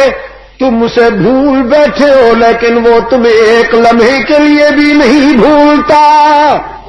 رزق دینے والا کون؟ اللہ ہی۔ دور والے حضرات، حالانکہ آپ تو شامیانے میں بیٹھے، آپ کی آواز تو مکہ اور مدینہ پہنچے، رزق دینے والا کون ہے؟ مکہ اور مدینہ والوں پر تو اللہ کا کرم ہے، وہاں آپ کی آواز پہنچے یا نہ پہنچے، نہ میں کہتا ہوں پہنچے یا نہ پہنچے، انہوں نے قرآن اور حدیث کے مطابق عقیدہ سنوار رکھا ہے۔ یہاں اگر اپنی آواز دور دور تک پہنچائیے تاکہ اللہ شرک کے بیماروں کو شفاء کاملہ عطا فرمائے۔ جنہوں نے اللہ کے بجائے بندوں سے امیدیں قائم کر رکھی ہیں، وہ کہتے ہیں اللہ بھی اور اس کے پیارے بھی۔ ایک مولوی صاحب مجھ پر بڑے ناراض ہوئے، کہنے لگے یہ کہتا ہے ہی، قرآن میں کہاں ہے ہی؟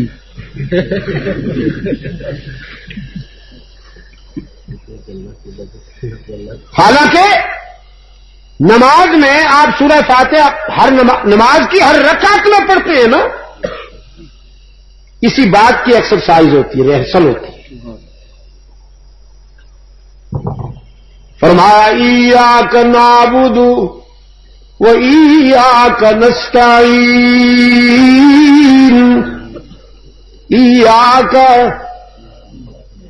علم کے تو تاجدار ہیں نا یہ بیچارے، گزارا کرتے ہیں میر کی غزلوں پر، انیس کے مرثیوں پر، اور یا پھر ڈائلاگ۔ جب انسان قرآن و سنت کی روشنی نہ ہو نا جی، پھر اسی طرح ہوتا ہے، تک ملاتا ہے آدمی، ٹوپی اتار یہ ایکٹنگ کرتا ہے جی، اور دلائل جب نہیں ہوں پھر جوش کرتا ہے تاکہ لوگ پھڑ کے نعرے لگائیں اور اس کی دکان چمک جائے۔ کہہ رہا تھا شور دریا سے سمندر کا سکوت، جس میں جتنا ظرف ہے اتنا ہی وہ خاموش ہے۔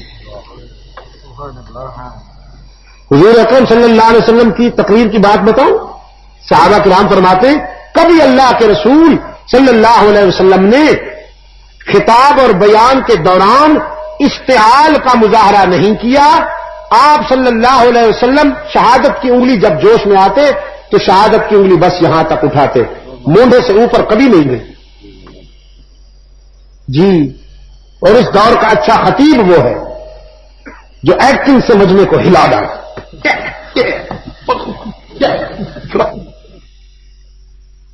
اللہ کا بڑا کرم ہے، ترناب فارم والوں،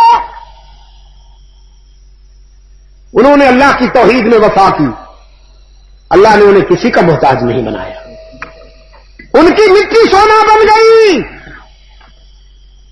ٹھیک کہہ رہا ہوں کہ نہیں کہہ رہا ہوں؟ اور یہاں جگہ جگہ آستانے، جس کو اور کوئی کاروبار نہیں ملتا وہ کوئی بڑے سائز کی قبر تاڑ لیتا ہے۔ سنیے، یہ میں اس لیے نہیں کہہ رہا ہوں کہ ڈرتا ہوں کسی سے، میرا عقیدہ سنیے۔ اللہ کے ولیوں سے محبت کرنا میرے نزدیک اور میرے مسلک والوں کے نزدیک جزو ایمان ہے۔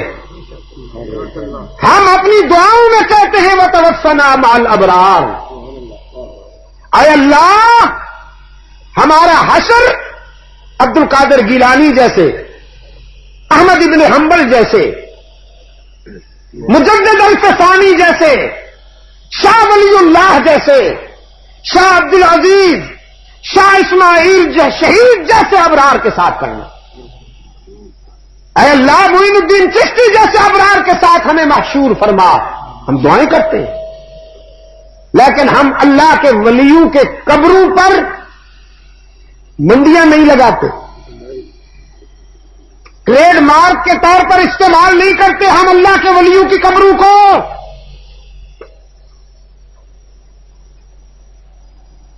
میرے عزیز دوستو، سیدنا ابراہیم علی نبینا علیہ التسلیم، اللہ آپ کو توفیق دے، آپ قرآن کا مطالعہ کیجیے۔ امام الموحدین ہے اپنے وقت، ان کا باپ مجاور تھا،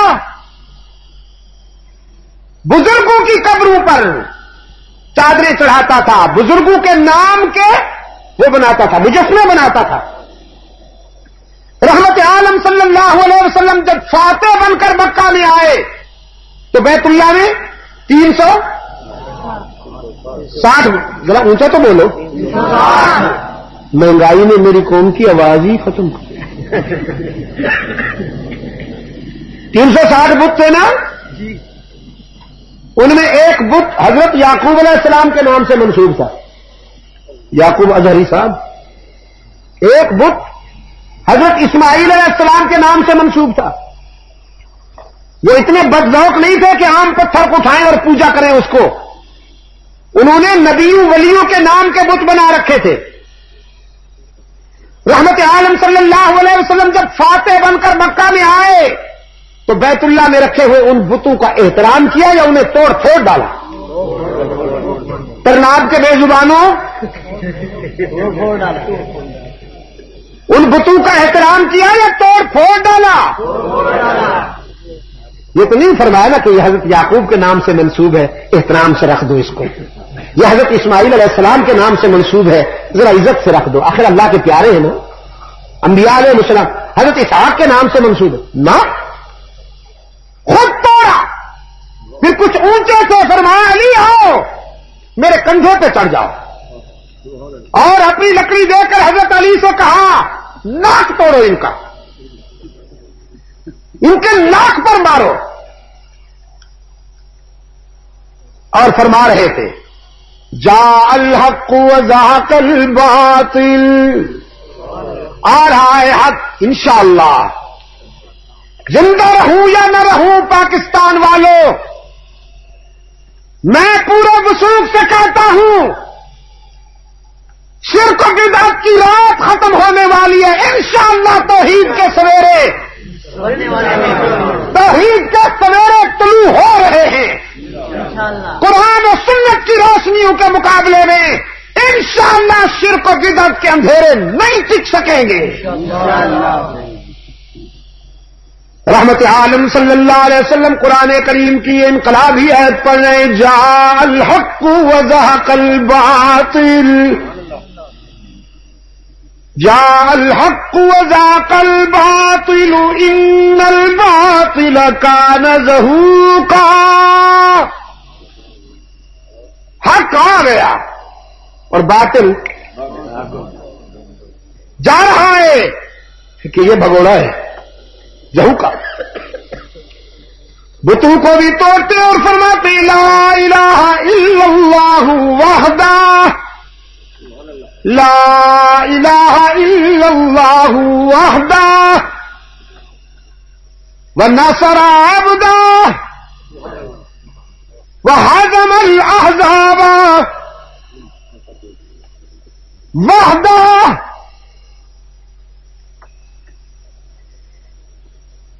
میرے عزیز دوستوں،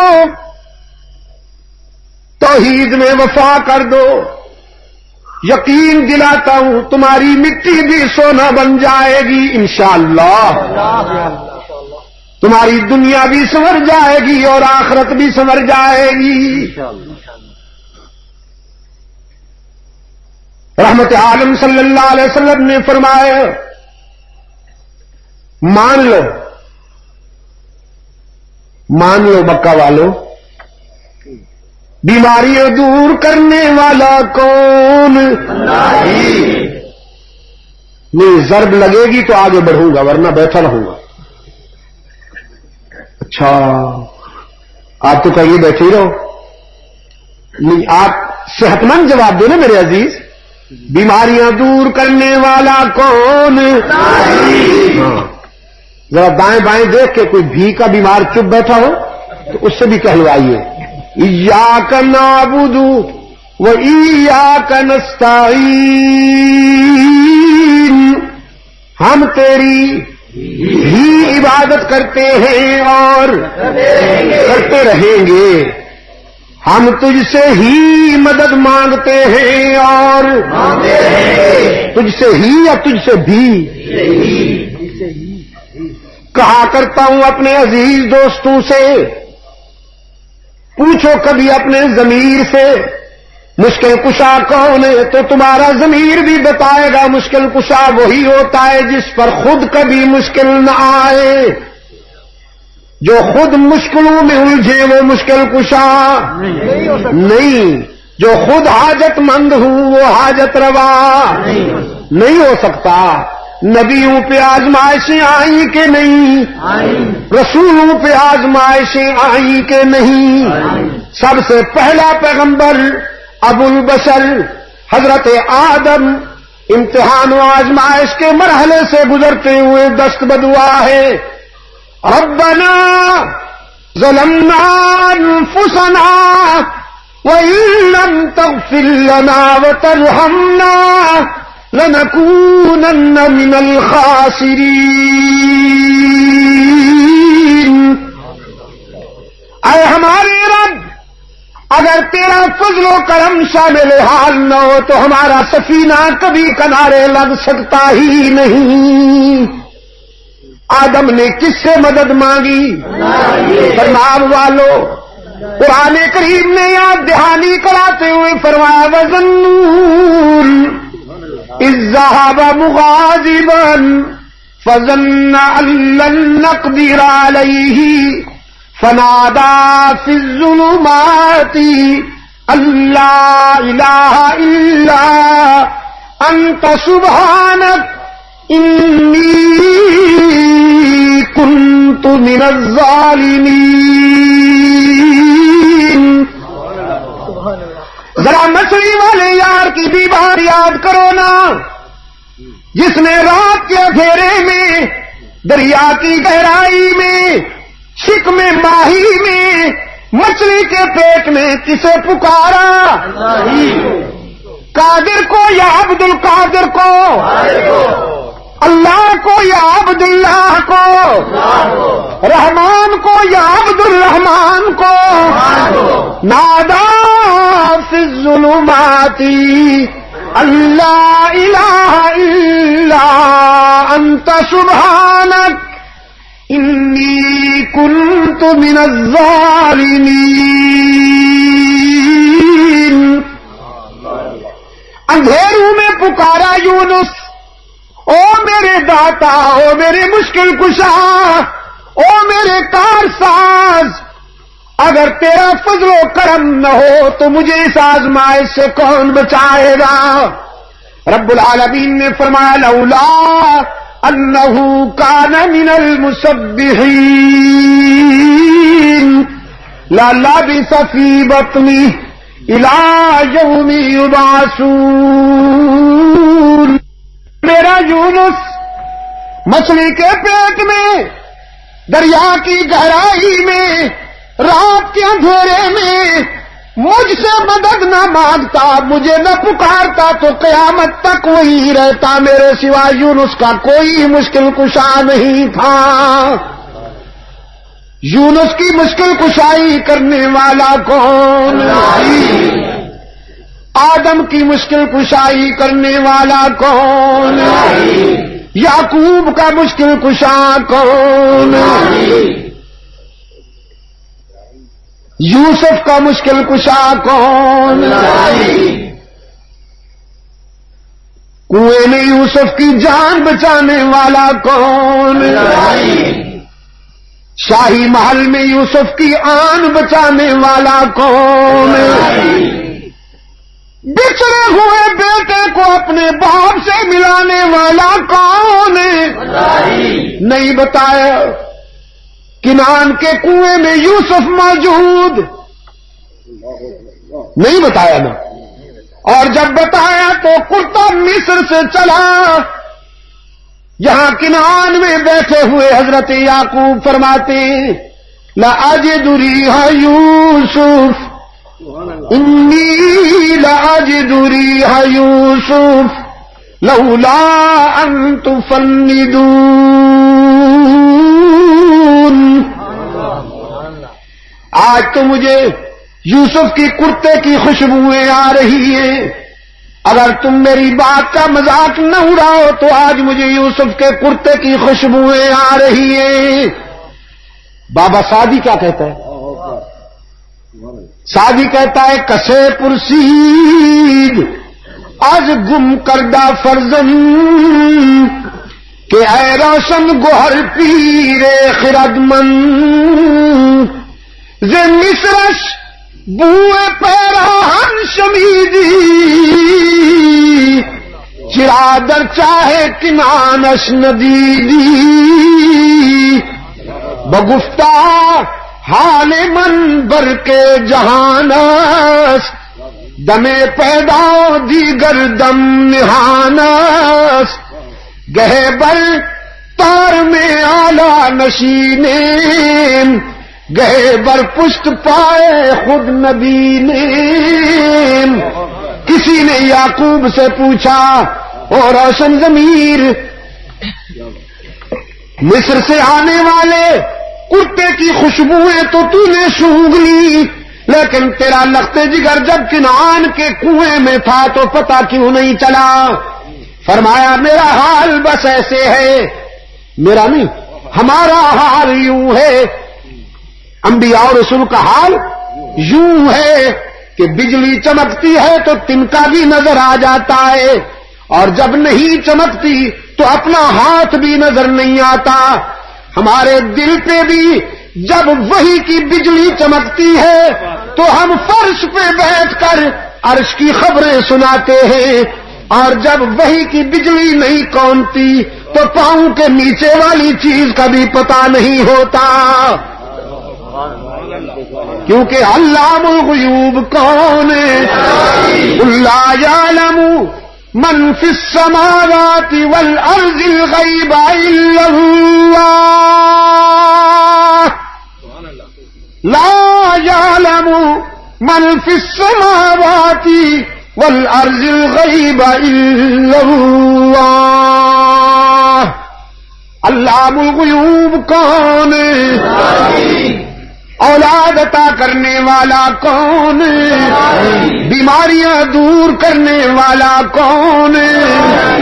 سب کے بیڑے پار لگانے والا کون ہے؟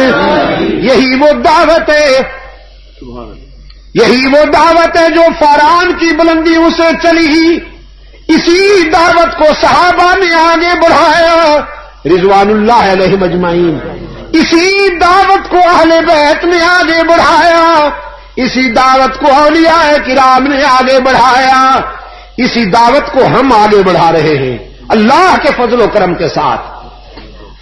محمد الیاس کی جد و جہد کو اللہ اور زیادہ مستحکم اور نتیجہ خیز بنائے۔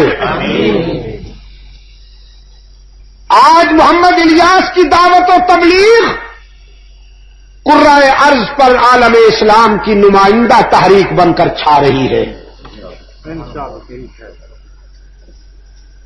ایک اندازے کے مطابق تبلیغی جماعت کی جد و جہد کے نتیجے میں 80 لاکھ انسان کفر سے نکل کر اسلام کے دامن میں آ چکے ہیں۔ کوئی چھوٹی سی بات ہے؟ کوئی چھوٹی سی بات ہے؟ راول کے لیے آپ کی بھی تیاری ہے نا؟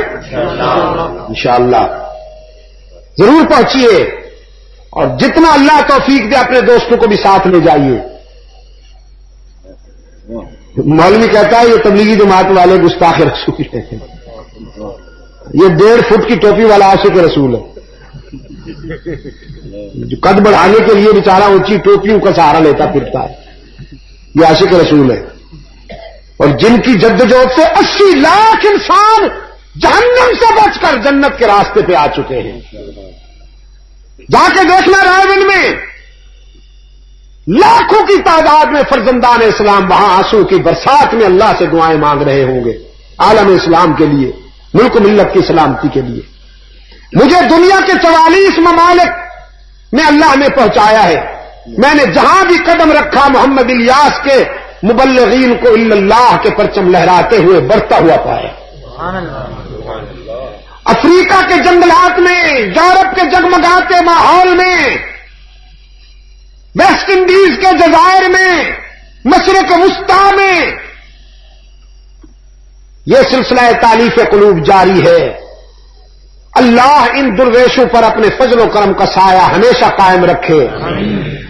یہی درویش ہیں جنہوں نے دعوت و تبلیغ کے مقام پر بھی بحمد اللہ تعالی ایک تاریخ مرتب کی ہے. سچائی کا پرچم بلند کرنے اور ابطال باطل میں بھی ایک کردار ہے ان کا. بڑے صغیر کی تاریخ کا آپ مطالعہ کیجئے. کچھ لوگ آپ کو راہ حق میں مار کھانے والے ملیں گے, کچھ لوگ آپ کو دین کے نام پر مال کھانے والے ملیں گے. شاہ ولی اللہ کا قافلہ وہ ہے کہ جس کی لاشیں کبھی شاملی کے میدان میں تڑپ رہی ہیں, کبھی بالا کوٹ کے میدان میں تڑپ رہی ہیں. ان کا ہدف یہ تھا کہ برے صغیر میں قرآن و سنت کو آئینی بالادستی حاصل ہو جائے. آج انہی کے قافلے کو اللہ نے یہ توفیق عطا فرمائی ہے کہ وہ سچائیوں کے فروغ میں پوری دنیا میں پھیلے ہوئے ہیں, قرۂ ارض میں پھیلے ہوئے ہیں. اللہ تعالیٰ قدم قدم پر ان کی نصرت فرمائے. میں اپنی گفتگو کو ختم کرنے سے پہلے ایک بات کہنا چاہتا ہوں. میرے ہاتھ میں ایک کاغذ ہے, اس میں لکھا گیا ہے کہ ہمارے اسکولوں کے اساتذہ کرام تقریباً پچھلے 2 ہفتوں سے اپنے مطالبات کے حق میں 1.5 مہینے سے, یا رب, 1.5 مہینے سے بچوں کی تعلیم, کیا بات ہے, انا للہ و انا الیہ راجعون, انا للہ و انا الیہ راجعون. بات یہ ہے جی کہ اگر کوئی مجھ سے پوچھے 2 طبقوں کی تنخواہ سب سے زیادہ ہونی چاہیے, آپ حیران ہو جائیں گے. 2 طبقوں کی تنخواہ سب سے زیادہ ہونی چاہیے. ایک معلمین کی, ٹیچر حضرات کی, اور دوسرے پولیس والوں کی. آپ ہنسیں یا روئے, آپ راضی ہوں یا ناراض, لیکن مجھ سے اگر آپ پوچھیں, اور انشاءاللہ یہاں جب قرآن و سنت کے علمبردار روس اور امریکہ کے وفادار نہیں, جب قرآن و سنت کے علمبرداروں کی یہاں انشاءاللہ حکمرانی ہوئی تو آپ دیکھ لیجئے گا. میں کہتا ہوں کہ معلم کو اتنا مشاہرہ ملنا چاہیے, ٹیچر کو اتنا مشاہرہ ملنا چاہیے کہ وہ 8 گھنٹے نہیں 24 گھنٹے تعلیمی ذوق میں نسل نو کی تعمیر کرتا رہے. آپ کے بچے آج کے بچے ہیں, کل کے شہری ہیں, کل کے تاجر ہیں, کل کے ڈاکٹر ہیں, کل کے انجینئر ہیں, کل کے حکمران ہیں. اگر آپ ان کو مطمئن استاذ نہیں دیں گے تو آپ کے بچوں کا مستقبل کبھی پرسکون نہیں ہو سکتا. اگر آپ اپنے بچوں کو وقار اور عزت والا فیوچر دینا چاہتے ہیں, مستقبل دینا چاہتے ہیں, تو ان کو مطمئن استاد دیجیے. مہنگائی کے اس دور میں کہ جب 100 روپیہ 7 روپے رہ گیا ہے, 100 روپیہ 7 روپے رہ گیا ہے کل, اس دور میں اتنی حقیر تنخواہ پر آپ ان سے بہتر تعلیمی معیار کی توقع کیسے کر سکتے ہیں؟ اے کاش کہ میں کرناب فارم میں بیٹھا ہوں. میں اگر آج پشاور ہوتا تو اس سلسلے میں تفصیلاً کچھ عرض کرتا, لیکن ظاہر ہے کہ انٹیلیجنس کے دوست آئے ہوئے ہوں گے, سی آئی ڈی کے دوست آئے ہوئے ہوں گے, کوئی اور آئے نہ آئے, وہ تو ضرور تشریف لاتے ہیں. میں ان کے ذریعے موجودہ حکمرانوں تک یہ بات کہنا چاہتا ہوں جن کا یہ دعویٰ ہے کہ ہم عوام کے نمائندہ ہیں، جو یہ وعدہ کر کے آئے تھے کہ ہم ستم زدہ اور مظلوم طبقے میں خوشیاں تقسیم کریں گے، انہیں چاہیے کہ وہ قوم کے بچوں کے حال پہ رحم کریں، ان کے تعلیمی تعطل کو ختم کریں اور اساتذہ کے مطالبات مانے جائیں۔ ہم 100% اساتذہ کے مطالبات کی حمایت کرتے ہیں۔ ان کو میں کہتا ہوں 3000 تنخواہ نہیں، بلکہ ان کے ضروریات معلوم کر کے جتنا ان کا عیال جتنے ان کے بچے ہیں اس کے مطابق تنخواہ دی جائے۔ میں کہتا ہوں کہ اسمبلی کے ممبر خریدنے میں جتنا اربوں روپے تباہ کیا گیا ہے، اگر اس کا 10واں حصہ بھی ان اساتذہ کی تنخواہوں کے لیے وقف کر دیا جاتا تو یہ مطمئن ہو کر تعلیمی اداروں میں واپس آ چکے ہوتے۔ جن کو برطرف کیا گیا نہیں، جنہیں برطرف کیا گیا انہیں بحال کیا جائے، اس لیے کہ جب تک ان کو بحال نہیں کیا جائے گا ظاہر ہے کہ وہ بھی اپنی اسٹرائک ختم نہیں کریں گے۔ اور 15 اکتوبر کو آپ کے بچوں کو تعلیم دینے والے اس مقدس مسند پر بیٹھنے والوں پر لاٹھیاں برسائی گئیں۔ اے کاش کہ میں آج پشاور میں ہوتا، میں اس سلسلے میں بات کرتا۔ اگر تم اپنے بچوں کو تعلیم دینے والوں پہ لاٹھیاں برساؤ گے تو پتہ نہیں تم پہ کیا برسے گا۔ حیا کرو۔ ہمارے منتظمین حضرات جن کے خلوص اور محنت کے نتیجے میں یہ پروگرام ترتیب پایا ہے، اللہ تعالیٰ ان کو جزائے خیر عطا فرمائے۔ ہمارے عزیز عبدالصمد مرحوم مغفور، ان کے ایصال ثواب کے لیے بھی ہم نے دعا کرنی ہے۔ آپ تمام دوست اس ٹھنڈے موسم میں اچھا جو اشتہار تباہ ہوئے تھے وہ ہم نے آ کے دیکھا سب کے سب بنڈل پڑا ہوا ہے، انہیں لگایا نہیں گیا، لیکن اس کے باوجود بھی آپ تشریف لے آئے ہیں۔ میں آپ کے لیے دعا کرتا ہوں اللہ تعالیٰ اس گاؤں کو ہمیشہ اپنے فضل و کرم کے سائے میں رکھے۔ اس آبادی، ہاں یہ تحریر ضرور پڑھے لکھے حضرات اس کا مطالعہ کریں۔ جہاں اپنے عثمانیہ لائبریری کے عزیزوں کو اللہ تعالیٰ جزائے خیر عطا فرمائے، انہوں نے بڑے خلوص کے ساتھ یہ ذمہ داری لی ہے کہ وہ توحید و سنت کی آواز کو، صحابہ کرام اور اہل بیت عظام کی عظمت کو گھر گھر تک پہنچائیں۔ آپ ان کے ساتھ تعاون کیجئے۔ مجلس تحفظ حقوق اہل سنت و جماعت ایک ایسا تعمیری پلیٹ فارم ہے کہ جس نے 20 سال سے اللہ کے فضل و کرم کے ساتھ پوری دنیا میں سچ کی آواز بلند کی ہے۔ ہمارے مولانا عبدالحلیم صاحب ایم اے جو پشاور کے صدر ہیں، ہمارے عزیز ارشاد الحق مدنی صاحب، اسی طرح اظہری صاحب تشریف فرما ہیں جو صوبہ سرحد کے ذمہ داروں میں سے ہیں، ہمارے حاجی وزیر زادہ صاحب، یہ سارے دوست اللہ تعالیٰ ان کو جزائے خیر عطا فرمائے۔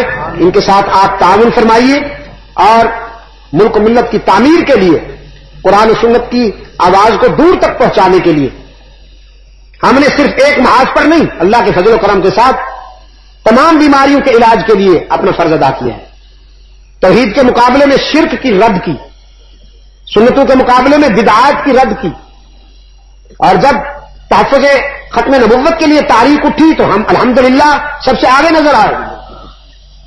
تو اس مقدس جہاد میں آپ سب کو شامل ہونا چاہیے، آپ کا حصہ شامل ہونا چاہیے اس میں۔ اللہم صلی علی سیدنا محمد النبی الامی وعلی آلہ واصحابہ وبارک وسلم۔ ربنا آتنا فی الدنیا حسنۃ وفی الآخرۃ حسنۃ وقنا عذاب النار۔ ربنا ظلمنا انفسنا وان لم تغفر لنا وترحمنا لنكونن من الخاسرین۔ اللهم ثبتنا على صراط المستقيم وزينا بزينة الإسلام واجعلنا هداة مهتدين نور قلوبنا بنور الإيمان وأحسن أخلاقنا بنور القرآن۔ اے اللہ عالم اسلام کی مدد فرما، مسلمان جہاں کہیں مظلوم ہیں، مقہور ہیں، اے اللہ ان کی دستگیری فرما، تمام روحانی جسمانی بیماروں کو اپنے فضل و کرم سے شفا کاملہ عطا فرما۔ اے اللہ فلسطین، افغانستان، کشمیر کے مسلمانوں کی مدد فرما۔ پوری دنیا میں جہاں کہیں فرزندان اسلام رہتے ہیں ان کے ایمان، جان، مال، آل کی حفاظت فرما۔ ہمارے جو بزرگ، جو بھائی، جو مائیں، جو بہنیں اس دنیا سے جا چکے ہیں، ان سب کو اپنے جوار رحمت میں جگہ عطا فرما۔ بالخصوص ہم اپنے عزیز عبدالصمد کے لیے اے اللہ التجا کرتے ہیں تیرے حضور کہ ان کی بشری کوتاہیوں کو، انسانی کمزوریوں کو درگزر کرتے ہوئے، نظر انداز کرتے ہوئے اپنی جوار رحمت میں جگہ عطا فرما۔ رحمت عالم صلی اللہ علیہ وسلم کی شفاعت کے جھنڈے کے نیچے انہیں جگہ عطا فرما۔ ہم سب کو حضور کی شفاعت نصیب فرما۔ اے اللہ اپنے پیارے بندوں سے عملی نسبت اور محبت عطا فرما، اور یا اللہ سے عملی محبت عطا فرما۔ شرک و بدعات سے بچا، توحید و سنت کے تقاضوں پر پورا اترنے کی توفیق عطا فرما۔ پاکستان کو قرآن و سنت پر مبنی آئین عطا فرما۔ دور خلافت راشدہ سے نسبت رکھنے والا عادلانہ طرز زندگی عطا فرما۔ وصلی اللہ تعالی علی خیر خلقہ محمد وعلی آلہ واصحابہ وبارک وسلم۔ ابھی آپ حضرت علامہ سید عبدالمجید ندیم شاہ صاحب رحمۃ اللہ علیہ کو سماعت فرما رہے تھے۔ آپ سب دوستوں سے گزارش ہے کہ ہمارے اس چینل کے ساتھ بنے رہیں اور اس چینل کے لنک کو آگے اپنے دوستوں میں بھی شیئر کرتے رہیں۔ آپ سب دوستوں کا بہت شکریہ۔ ملتے ہیں ایک نئی ویڈیو کے ساتھ، تب تک کے لیے اللہ حافظ۔ پاکستان پائندہ باد۔